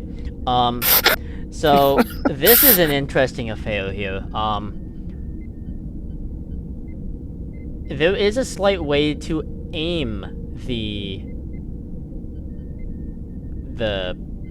cannon a little bit. And you're hitting areas that you can see, and that in turn kind of creates this ripple, and you can see everywhere else, and you're actually able to, 1, disable their cloak entirely, 2, that phaser bar array, which caused you so much trouble alongside the plasma torpedo launcher, clearly signify as offline. Their warp engines have gone dead as well. How many breaches are they suffering? They're suffering a lot of breaches. I just rolled. Okay. They're suffering a lot of breaches, and actually, you are watching as about probably 12 decent metal structures with like low impulse and thrusters are detaching from this thing. They're evacuating their ship? They have to. Because they suffered a lot of breaches, and the ship's not durable enough to deal with that. Even Aleska is a little shocked at what she sees on the engineering screen.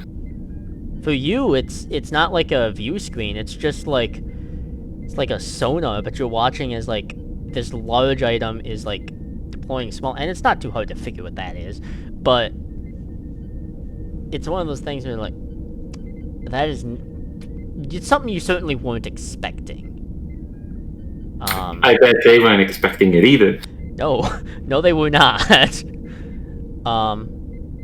Doesn't sound like the GM was either, so. No, I was not ready for that, which makes this whole event for everything a little bit different than what I had planned.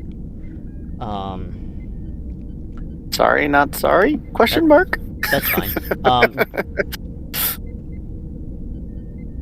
Wow, okay. This changes things drastically. Holy shit, wow. Okay. Dropping out of warp is a Starfleet vessel. It is of the,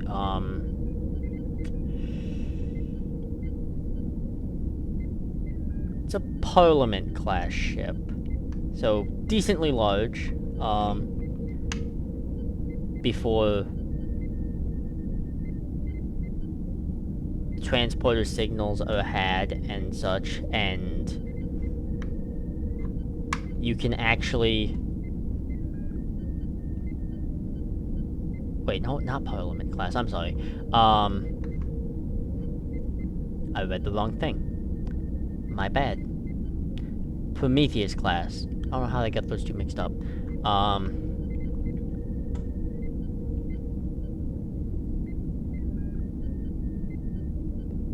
Lance Corporal West, you are the first one to feel the effects of this, as a single phaser fire just sends any form of offense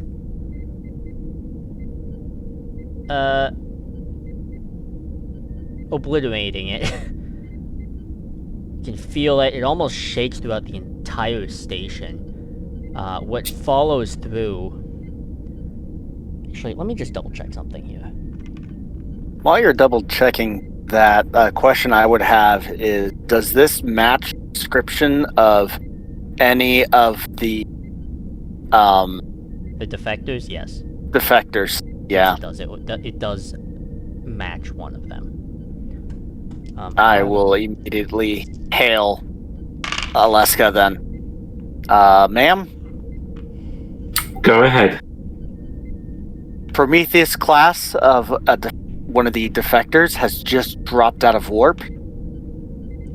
Did they target us, or did they target the ship that we... Oh, they targeted this station, and you actually feel it almost the moment Lance Corporal West finishes that, as the phaser cannon mount has been destroyed.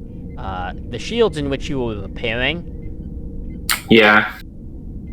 go to 0, and Lance Corporal West and you, Aleska, you both watch as your cadets begin to be forcibly transported. Well, crud. How are you acting in this moment? Not much we really can do. Nope, not much. Because we can't raise shields to block that transport.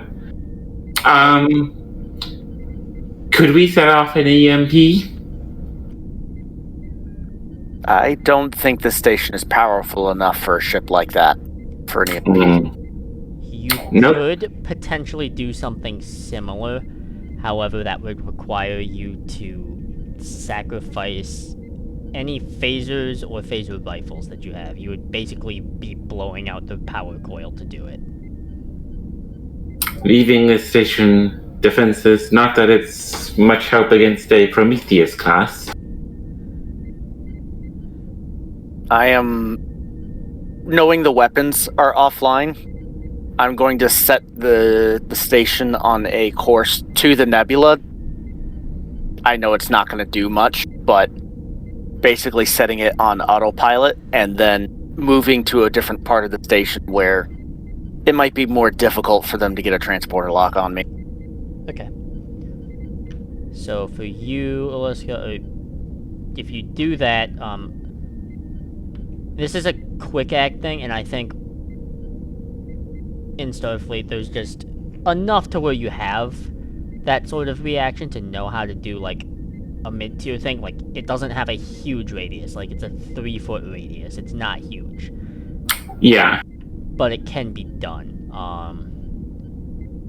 Because I would try and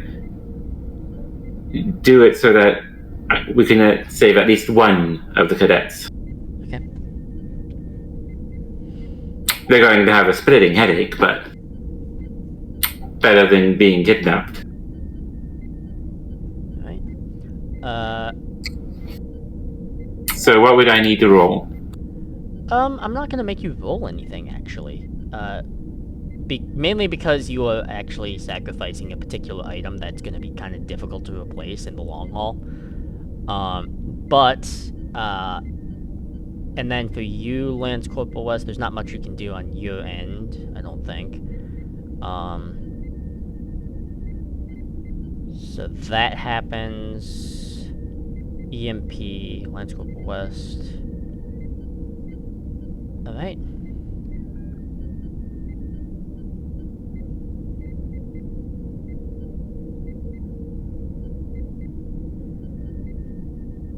Okay, that all transpires. EMP goes off, Lance Corporal West, he watches your cadet that you're stationed with is transported away. That is paused, and then there is a brief silent period afterwards, probably an uncomfortable couple of minutes. Would I assume that the cadet got knocked to their feet? Yeah, I mean, they're getting back up. I mean, it doesn't last very long, but it is enough to where they're like, oh, I don't feel great. And I will assist them back to the sick bay. Seems like they're going into they're probably utilizing some form of internal PA, effectively, of the station before you actually do hear a voice. Starfleet, I do apologize for the rough entrance.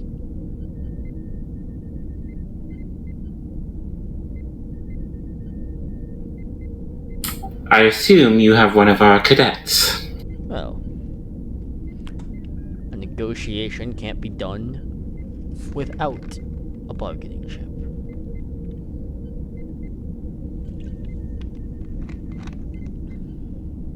A negotiation that is under duress. No, given how I see things, you have 2 cadets and 2 functional life signs that I can see, 7 of which are quite shaky. So,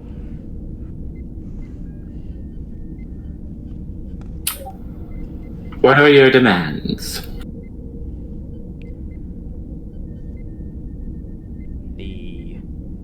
your codes for Horizon Station's communications array? Would I know those codes? You would, just be for the fact of being the XO. You have to.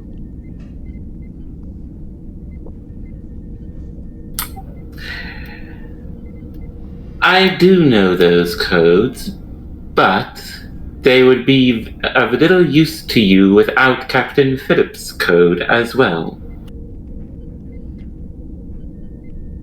We can. I'm trying to bluff here. Yeah, okay. That's gonna be a presence command, and given the situation here, this is a difficulty of at least 3. Presence is 10 and command is 4. I am buying an extra die. Okay. I'll spend the last point of a complication.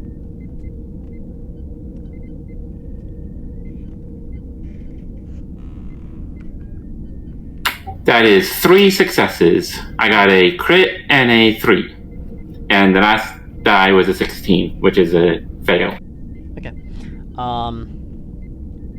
There's a bit of silence before. Well, so you need Captain Phillips here to access the rest of the relay. Is that how I understood it? Indeed. And Captain Phillips is back on Earth at the moment. Well, that's truly unfortunate. So this cadet then has of little use to me right now.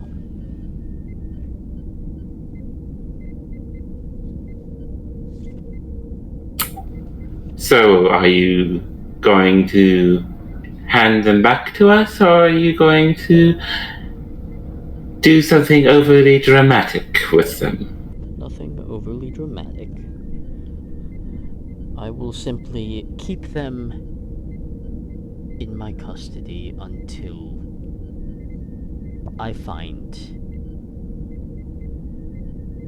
well, using the older term, we can come to a form of parley. As to that is a bit above my pay grade, but you might be able to speak with the civilian quarter of the station. Oh, I've already made the demands and the situation as well as the terms. You simply have to agree to them. And you are in no position to try and work your way around it. How close is this ship? Oh, above game, how close is the Prometheus to the station?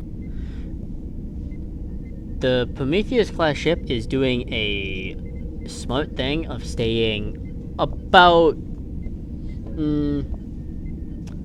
maybe just a little under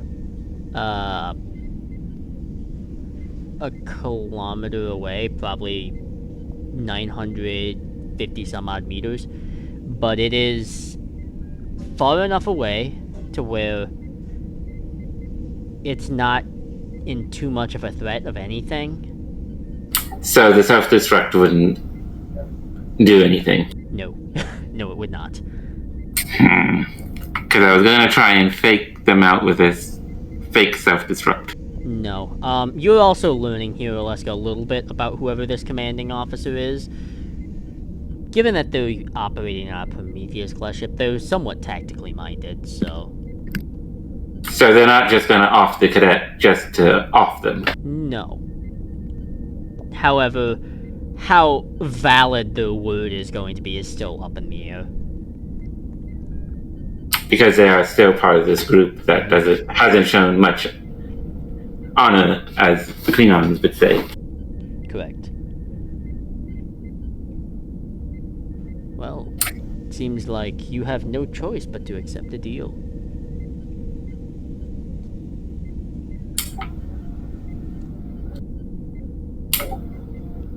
I will hand over my codes, even though they'll do you little good, in exchange for our cadet, as promised. Well, if you are so kind, if you can find yourself to a station to transfer the codes, we'll be happy to view and verify them before you get your cadet back. Understood. But we have no way of getting back to Horizon Station. Well, you get your cadet back. Getting back to Horizon Station wasn't really part of our agreement, now was it? No, it was not.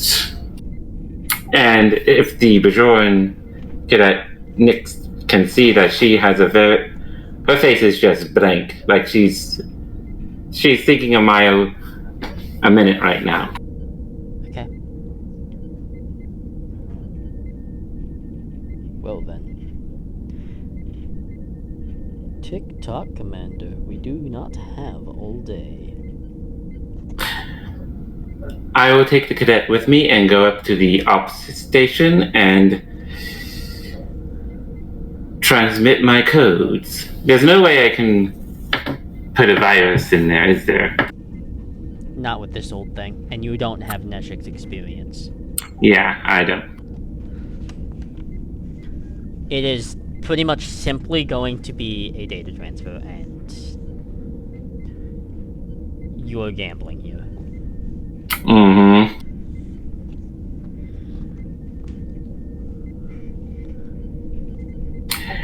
Transmission sent, Captain. Well, we'll do the lengthy process of verifying that these are legitimate as well as not coded with any sort of viral implements. Understood.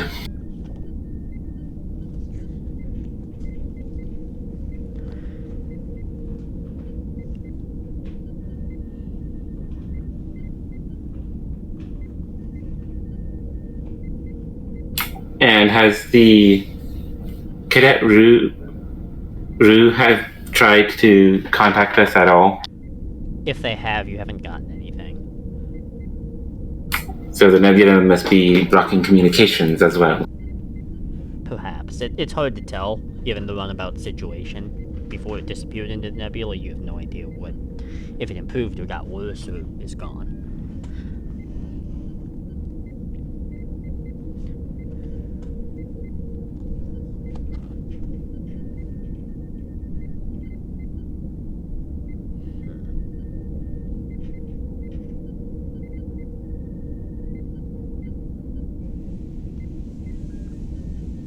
The voice does come through again. Well, it does seem things are legitimate enough.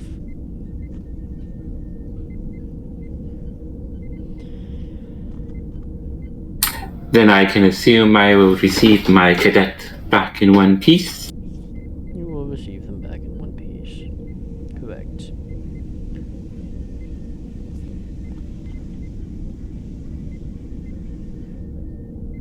However, I am curious as to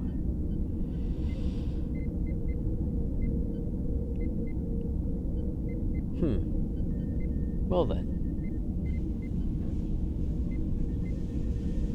Can I do an insight on that?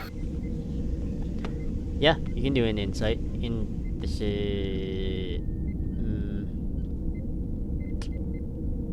This is insight security, easily. Difficulty 5.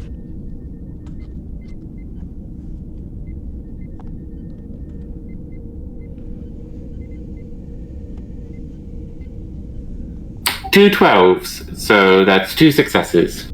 Okay, so it was a difficulty of 5, so it is Yeah. hard to read. You've interacted with types like his before, and they are, as you remember them, incredibly irritating to deal with. Almost like Vulcans.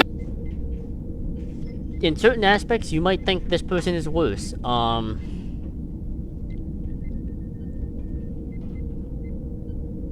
then. do let the Lance Corporal know that the cadet is returning. Understood, and she will mouth to West to check the cadet for any booby traps.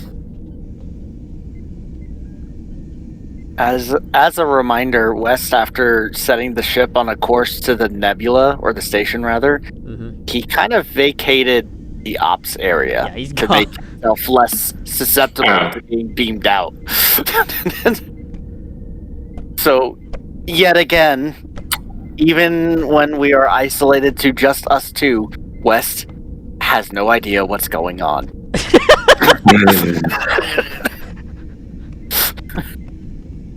Actually, this is really hilarious to what's happening here then. Because West isn't in like the ops area.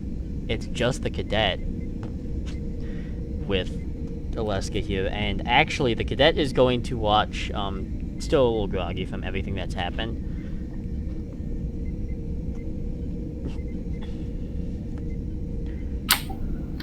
Notasky to West. Where are you, Lance Corporal?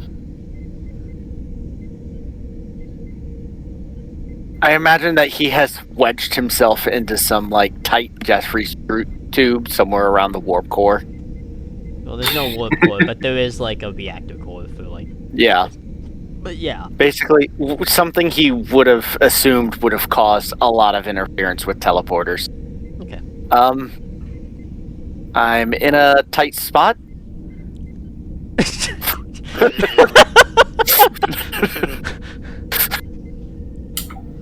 Well, apparently our attackers are giving our ensign back, and I need you to do a once over to make sure they didn't send any booby traps back with them.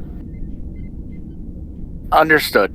I will be there as soon as I am able. You know, all of you really do underestimate our abilities. And you underestimate mine, Captain, if I was not in the situation that I currently am in. Oh. And her voice is very, very cold right now.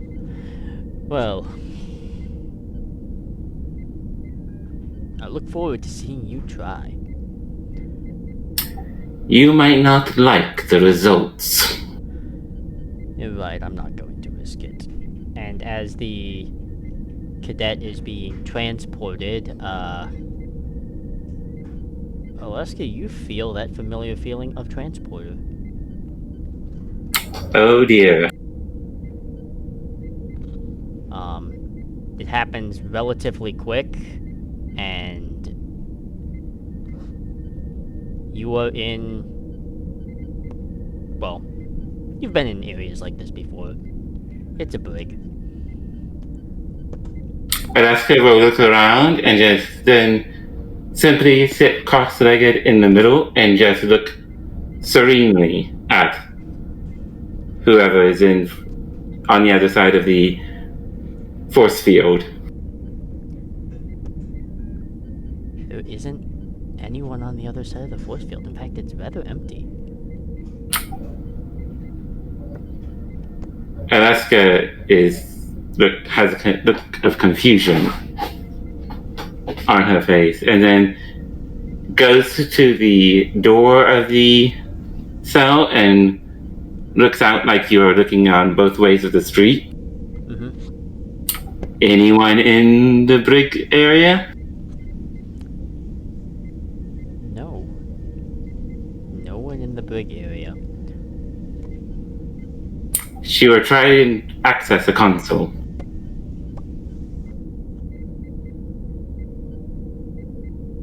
And see. Can access a console.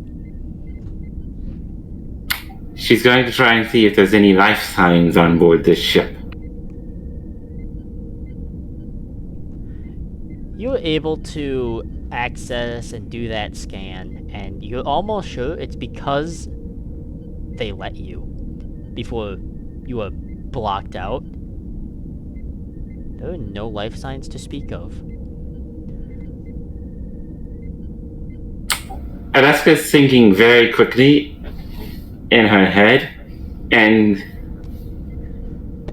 is this at all familiar to her from any, like, intelligence briefings and such? It's familiar enough, as far as, like, certain things. I mean, you are aboard a ship, there's no doubt about that. Your initial thought is maybe hologram or holodeck of some kind. It's not that, and you actually do eventually hear as you're scanning that and then blocked out. Commander.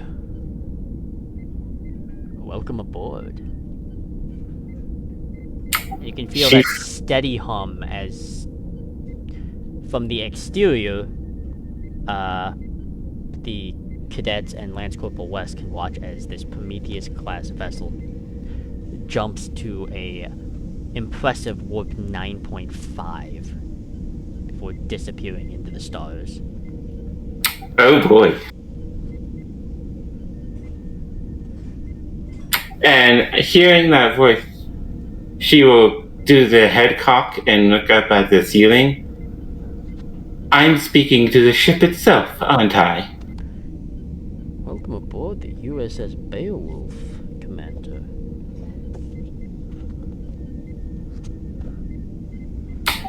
What did you do to your crew? I didn't do anything to my crew. The organization, the inheritors, believed that a ship with a bit more autonomy is less risky than a crew of 200. Optimum, one might say. I don't know that, but it is certainly an optimal choice.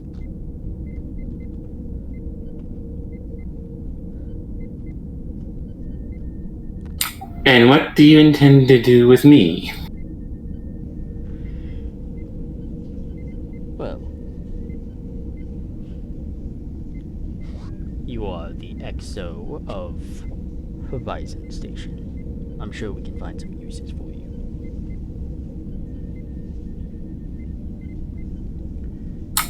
And Aleska narrows her eyes and is thinking very hard about her situation right now.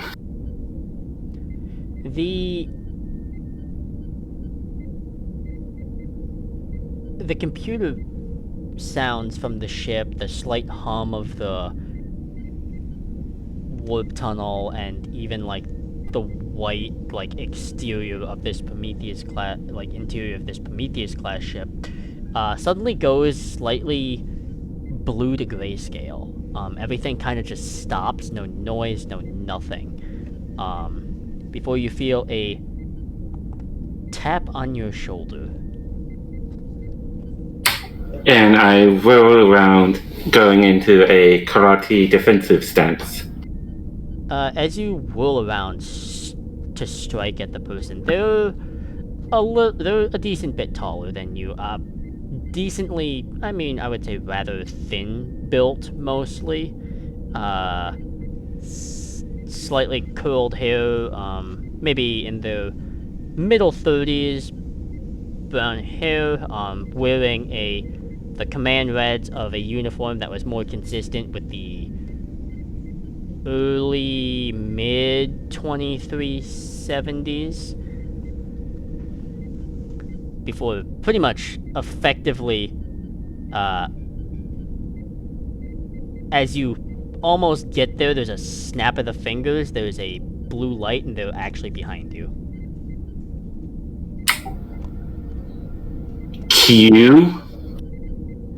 Not the one that you know, but yes.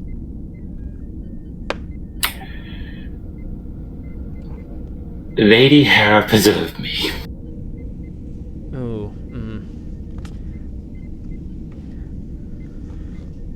Believe it or not, unlike, dear old dad, I'm not so much as to playing games, I'm more here to point you in the correct direction and to help you out. Well, that's certainly more helpful than the Q that Jean-Luc Picard encountered. Well, Although, from the Voyager reports, it appears that not everyone in the Continuum was appreciative of him. We don't speak very much. So,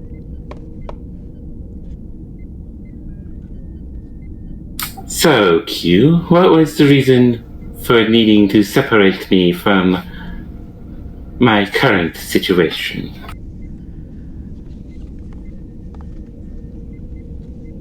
this might sound rather insane.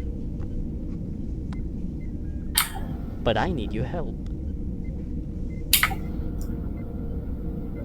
And Aleska will give an incredulous look. You need my help. Oh, don't give that face. It'll give you wrinkles. I am incapable of getting wrinkles. Well, we could change that. I won't, but we could. No, in fact, I do need your help. How much do you know of the Omega Continuum? Would I know anything about that?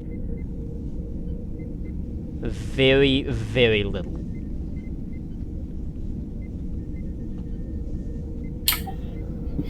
And who would have I learned that from? Starfleet? Or from other people? Starfleet, through some more secure records, given like some of your secret clearance, you were able to access some of it.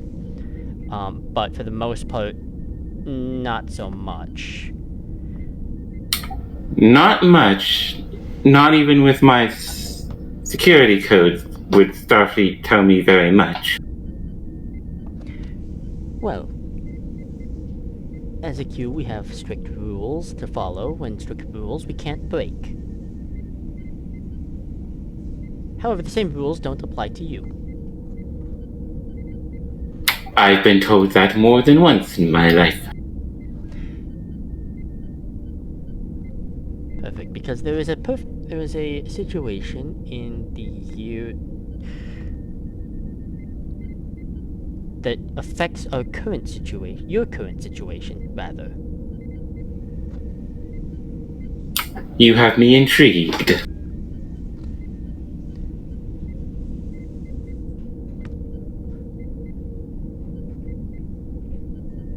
$2166.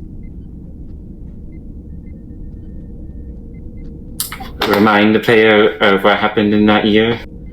That would have been slightly, I believe, slight aftermath of the Earth-Romulan War. It would have been directly following that. And Q would see Aleska have a face of distaste. Not the most pleasant of years. No, not the most pleasant at all, but I have the utmost confidence that you can take care of the situation. And am I to take care of this situation myself?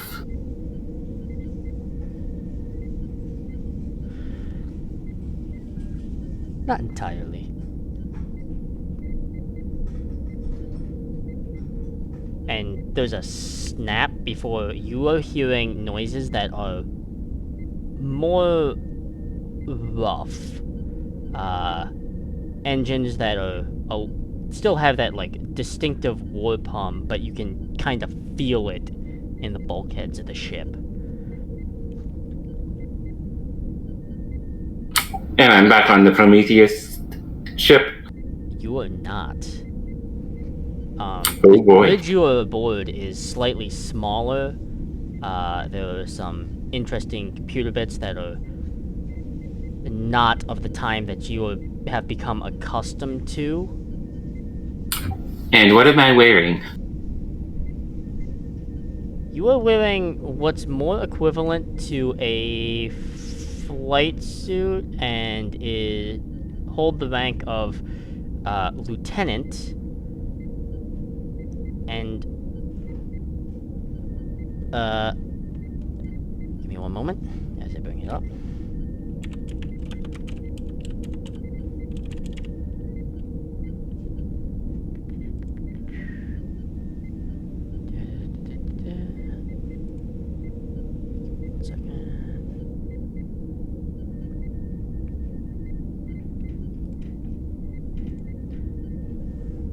Given the situation and the, like, bridge that you're seeing, the helm slash, con station is just a single seat of most station. The view screen rather small. The tactical and science stations are off to your left and right. I'm on an NX class, aren't I? You are an NX refit. And there is a woman, human, hair tied back. Definitely has an air of authority about her.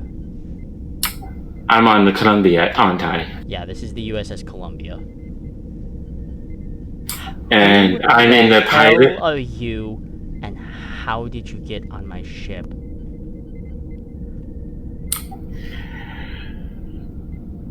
That is going to be a very long story, and you might not believe me, but I'm willing to go under a lie detector test to prove my story.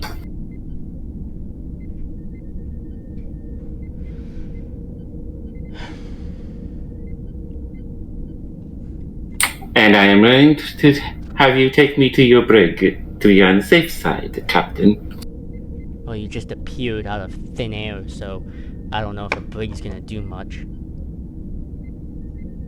But it is a sign of trust on my part to be placed in an incarceration on board your ship, Captain.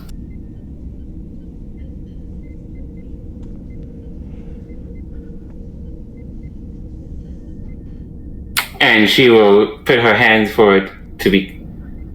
I guess they still had cuffs in this era? Because I remember Dr. Soong having them. Yeah, they're a little bit more advanced than, like, 21st century, but... You feel a distinctive, like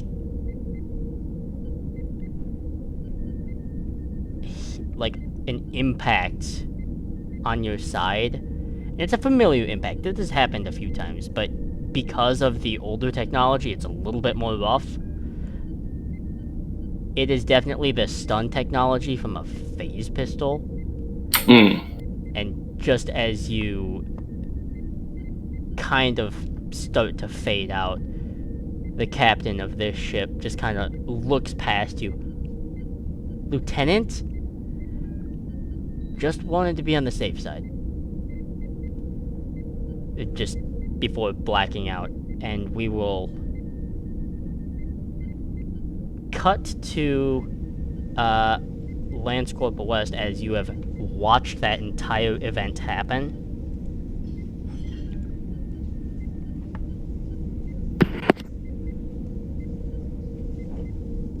Pharrell. Before, similar, same figure that Aleska ran into, snaps into the room. This time wearing, like, that Starfleet, like, marine colors and all of that. Ooh. What a drab place. It would have been an instant spin around and drawing of the phaser, but not firing. Ooh, testy. Ooh.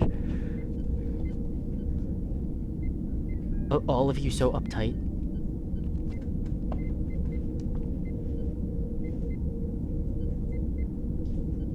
It helps refine the coal stuck in our ass.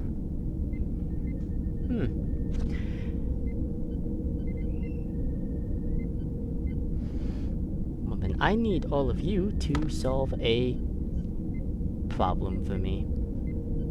Team building exercise, right?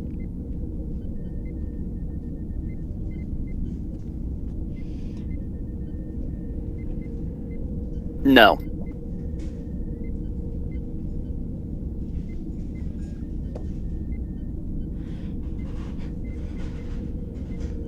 If it's something that an all-powerful being you obviously are, can't solve it, I want no part of it.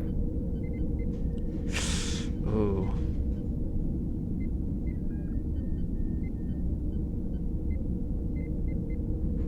Alright. That's fair and understandable.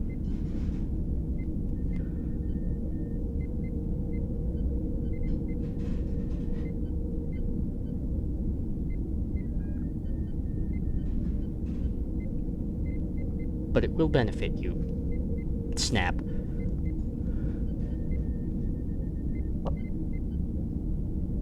You are all what you can assume to be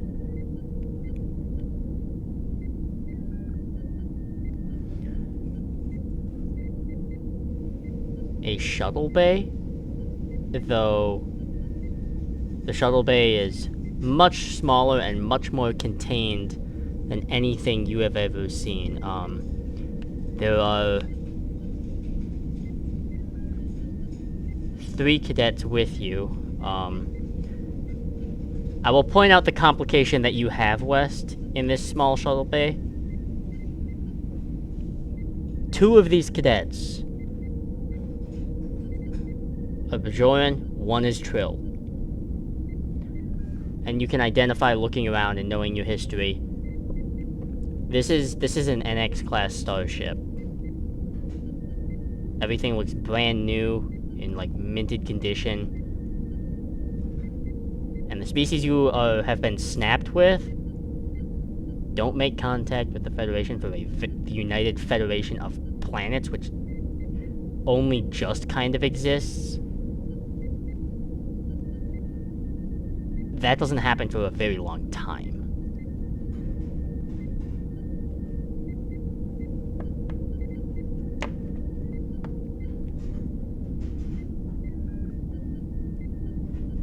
Before the same entity comes in with the like striped command yellow jumpsuit, wearing rank of like a commander. Your face is about the equivalent of this time period.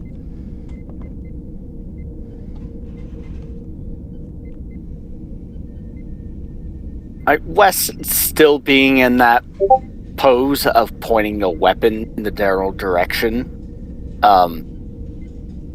Has the phaser changed? It has. What sort of weaponry am I looking at now? It's a phase pistol.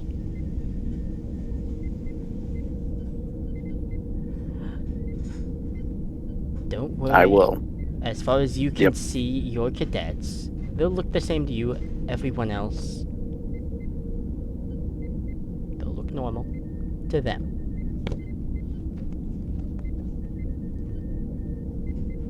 Convenient, I will say as I holster the phaser, knowing it's not at this point. There is a rogue element of the continuum moving through the time period, affecting and shaping things. You are feeling the effects in the 25th century, but it starts here.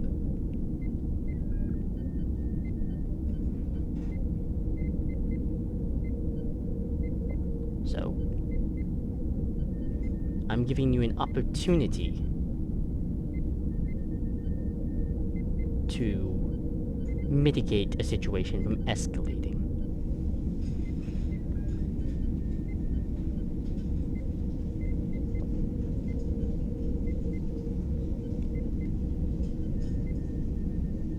Wes is silent, but he immediately takes in both the cadets and his uniform.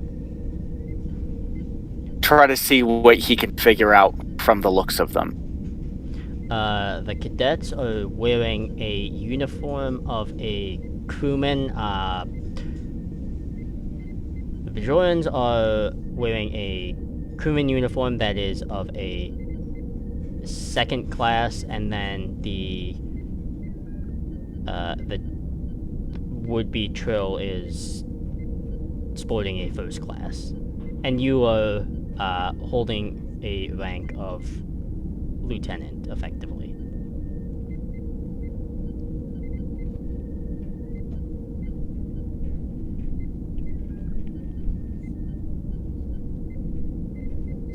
Look disdainfully at that rank before going back and eyeing Q.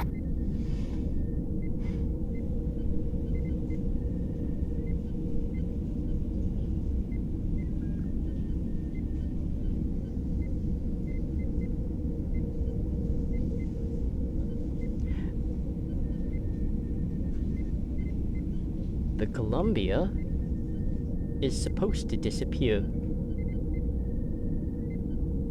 At some point, something aboard gets lost, and it is found out near Horizon Station. I'm giving you an opportunity to remove it and give yourself a little edge in whatever little disputes you're having.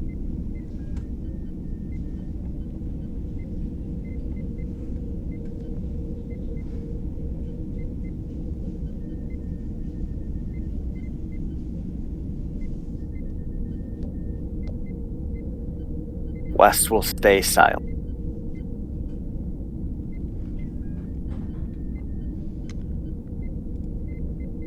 Well, I best not keep you. Good luck. Snaps and just blue flash and gone. The Trill Cadet. What the hell was that? And Something where either the of hell us are we? probably. Welcome to the 22nd Sun. Okay. What?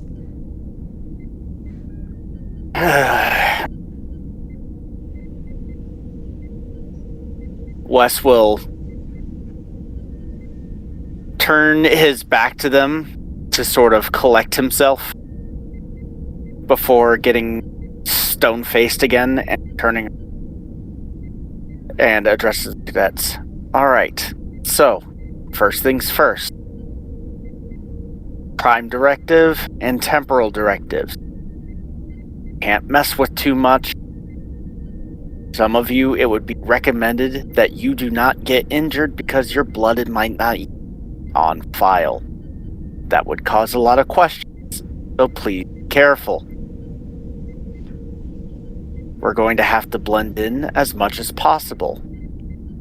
Do not mention you are from Mako. Mako was not on one of these two ships, and we find out which one we are currently on. If this is the NX-1, you might have something to learn from the Makos from this time period. If it's the NX-2, just gonna have to rely on your expertise that you gained in the academy to try to get yourselves through. I don't understand. I what will go over that to being a the person meant. What are we supposed to look for? Wasn't exactly helpful. Welcome to all powerful beings that aren't as powerful as they would like it. And I will go over Trill to a speaks up console. after that. Just, I hate them.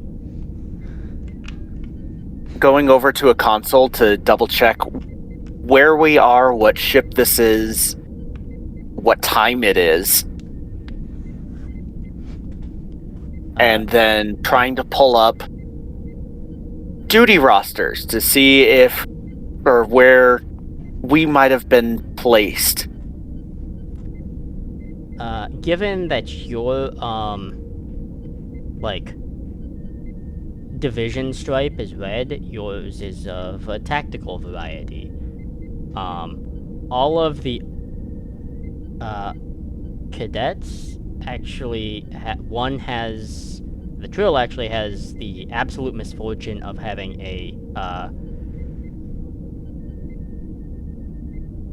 science command stripe, science division stripe, and the other two are red as well, so either security or engineering.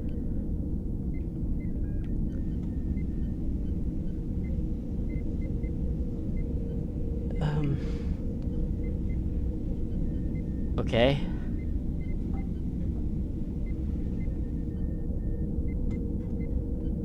What are your areas of expertise? Where are your high marks? Academy. I mean, I was a linguist. Decent. So you'll be most likely working under communication department. Okay. I would recommend you try to keep an ear out, find out what shift you are going to be on.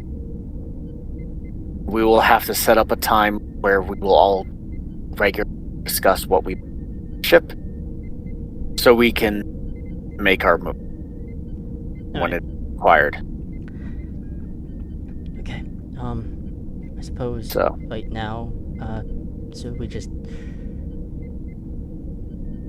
blend in till we figure out what we're actually supposed to be doing. Precisely. Find out what they believe that your names are here on the ship. Find out where your orders are. Something tells me that has already been accommodated for us, and if not, it is not going to be too quickly before this whole ship realizes that we're not. Okay. Can't exactly fix what's wrong if we're all in the brig. There is a I will- slight impact interrupting you before there is an overhead communique of just all stations, battle stations, and then just 2 more hits. Yep, I am rushing for the crew roster to see if I can find out where we're stationed, so we know where to go. You yourself are scheduled as a second shift for the tactical station, Oh god. and then the cadets are stationed either on B or D deck, depending. I basically send them to where they need to go and work my way up the bridge. Alright.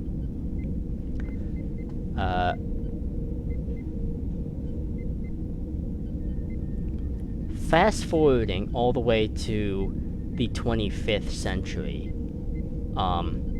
It's been a few days now that supply station has just up and vanished, and that leaves you,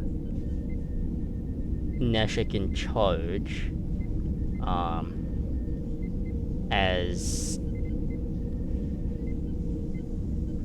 as you are actually dealing with like a request by certain like ops, because from your perspective it's probably an abduction. Well, would I know yet? 'Cause remember, all I got was just stationed attacked, past tense. Do I know? We sent one of my doctors out, and Oh, yeah, we did. presumably some security members, so I imagine I just they'd don't know if come I've back heard in a couple with days. the calm, Yeah, with the this- calm difficulties, though. I don't know if I've yeah, gotten more. Yeah, this is like after that and several days following. Okay, just wanted to check. And you're actually like currently in a conversation with Representative Bride, because the other option was going to like a higher authority itself, which no one wants to do.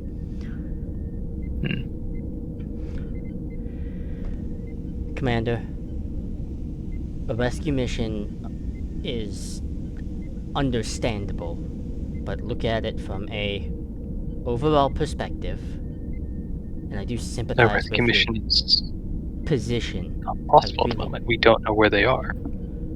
Understandable, but some of the other ops crews are pushing for a search and rescue, which, as much as I would like to support them overall, I also have to take into account the populace of Horizon. If it is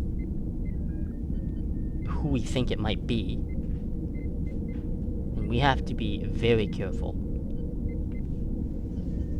Indeed, Representative, especially seeing as they have taken the acting XO and our other, both of our chief security officers. I'm already concerned for the security implications. I doubt that either of them would be particularly compliant to interrogation, but it is still a risk that we are working to mitigate.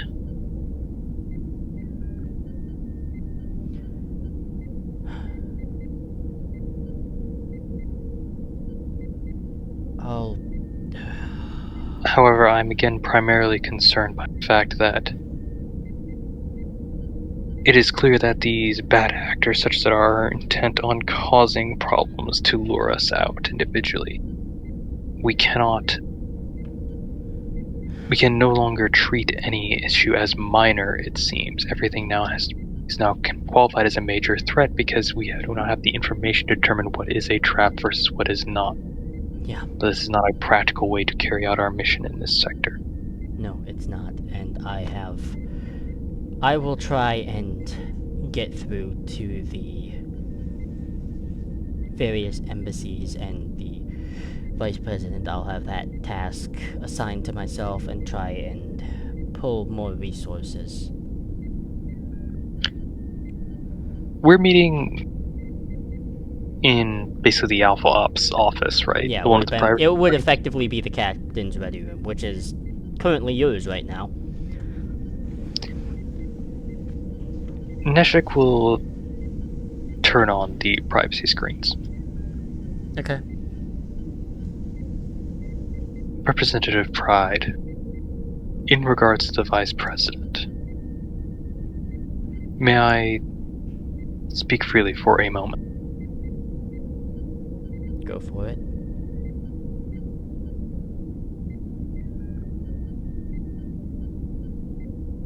I do not know if the Vice President has the best interests of Horizon Station in mind. However, I am tempering this conclusion with the lack of evidence.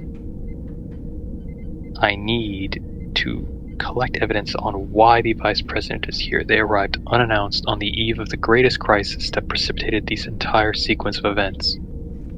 And, frankly, has been nothing but an obstruction since.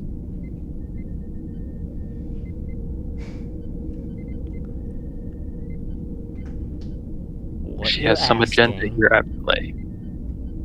What you're asking to do, and of certain people in the know, if you're right, then we solve a major crisis. If you are wrong, well, I don't have to tell you what the potential charges could be for that.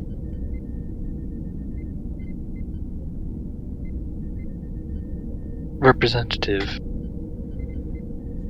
if I'm wrong, then I feel like the charges will be the least of my concerns regardless. Alright. I'm not asking for drastic action, I'm asking for collection of information. You have greater access to the Vice President than I do. I'm not even asking you to collect this information, I merely need from you an idea of the best way to obtain it.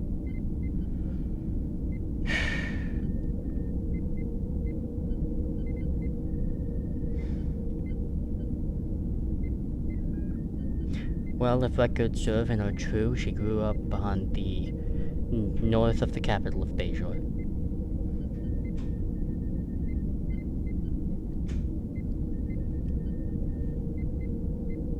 Understood. Start from the beginning and follow from there.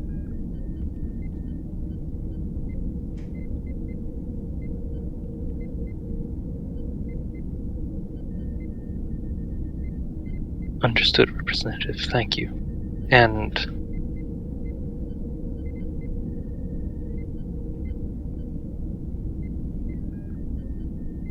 how... What am I trying to say here?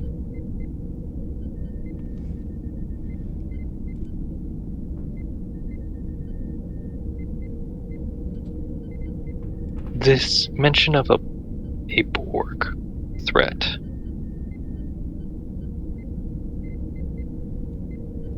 Do you know anything I would not that substantiates this claim?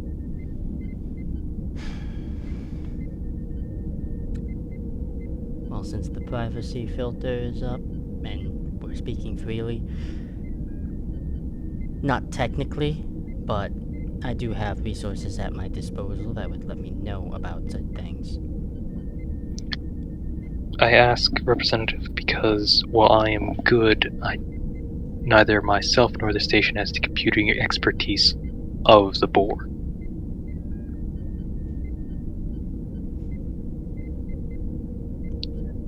So, in the event of a Borg threat, my defenses are measured in seconds, if that. Through a technological incursion, given Horizon Station's capabilities,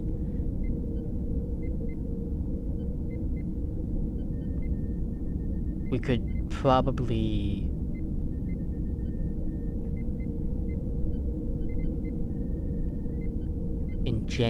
in very generous sums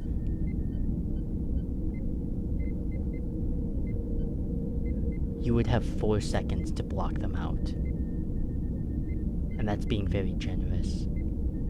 I understand.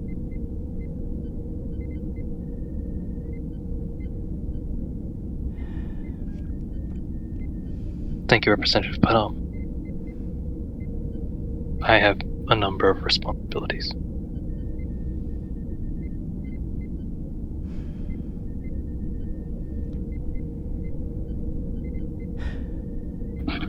Commander, in regards to the Vice President, off the record, break a few rules if you have to.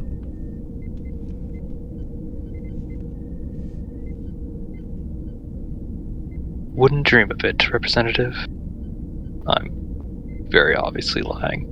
Yeah, no shit. Also, Apricity, I don't know how closely you monitor ops, but you literally would have noticed Neshek has not slept for like 48 hours. So literally would not dream of it. Oh, really?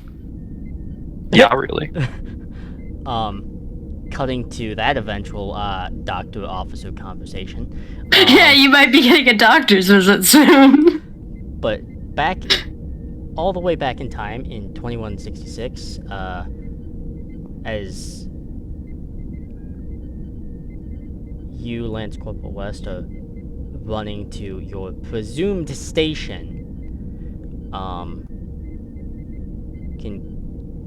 it's a little bit of a work to try and get, like, the turbo lift of this particular arrow working, but you do figure it out.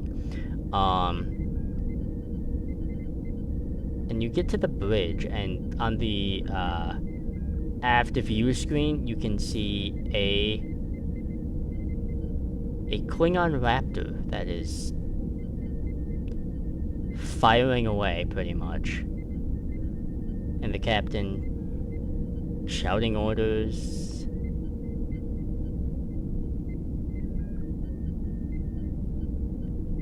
Before a particular, sitting down at, like, a tactical station, and, like, a particular thing that comes up on, like, a small little computer screen, a tactical system, just that lights up in red.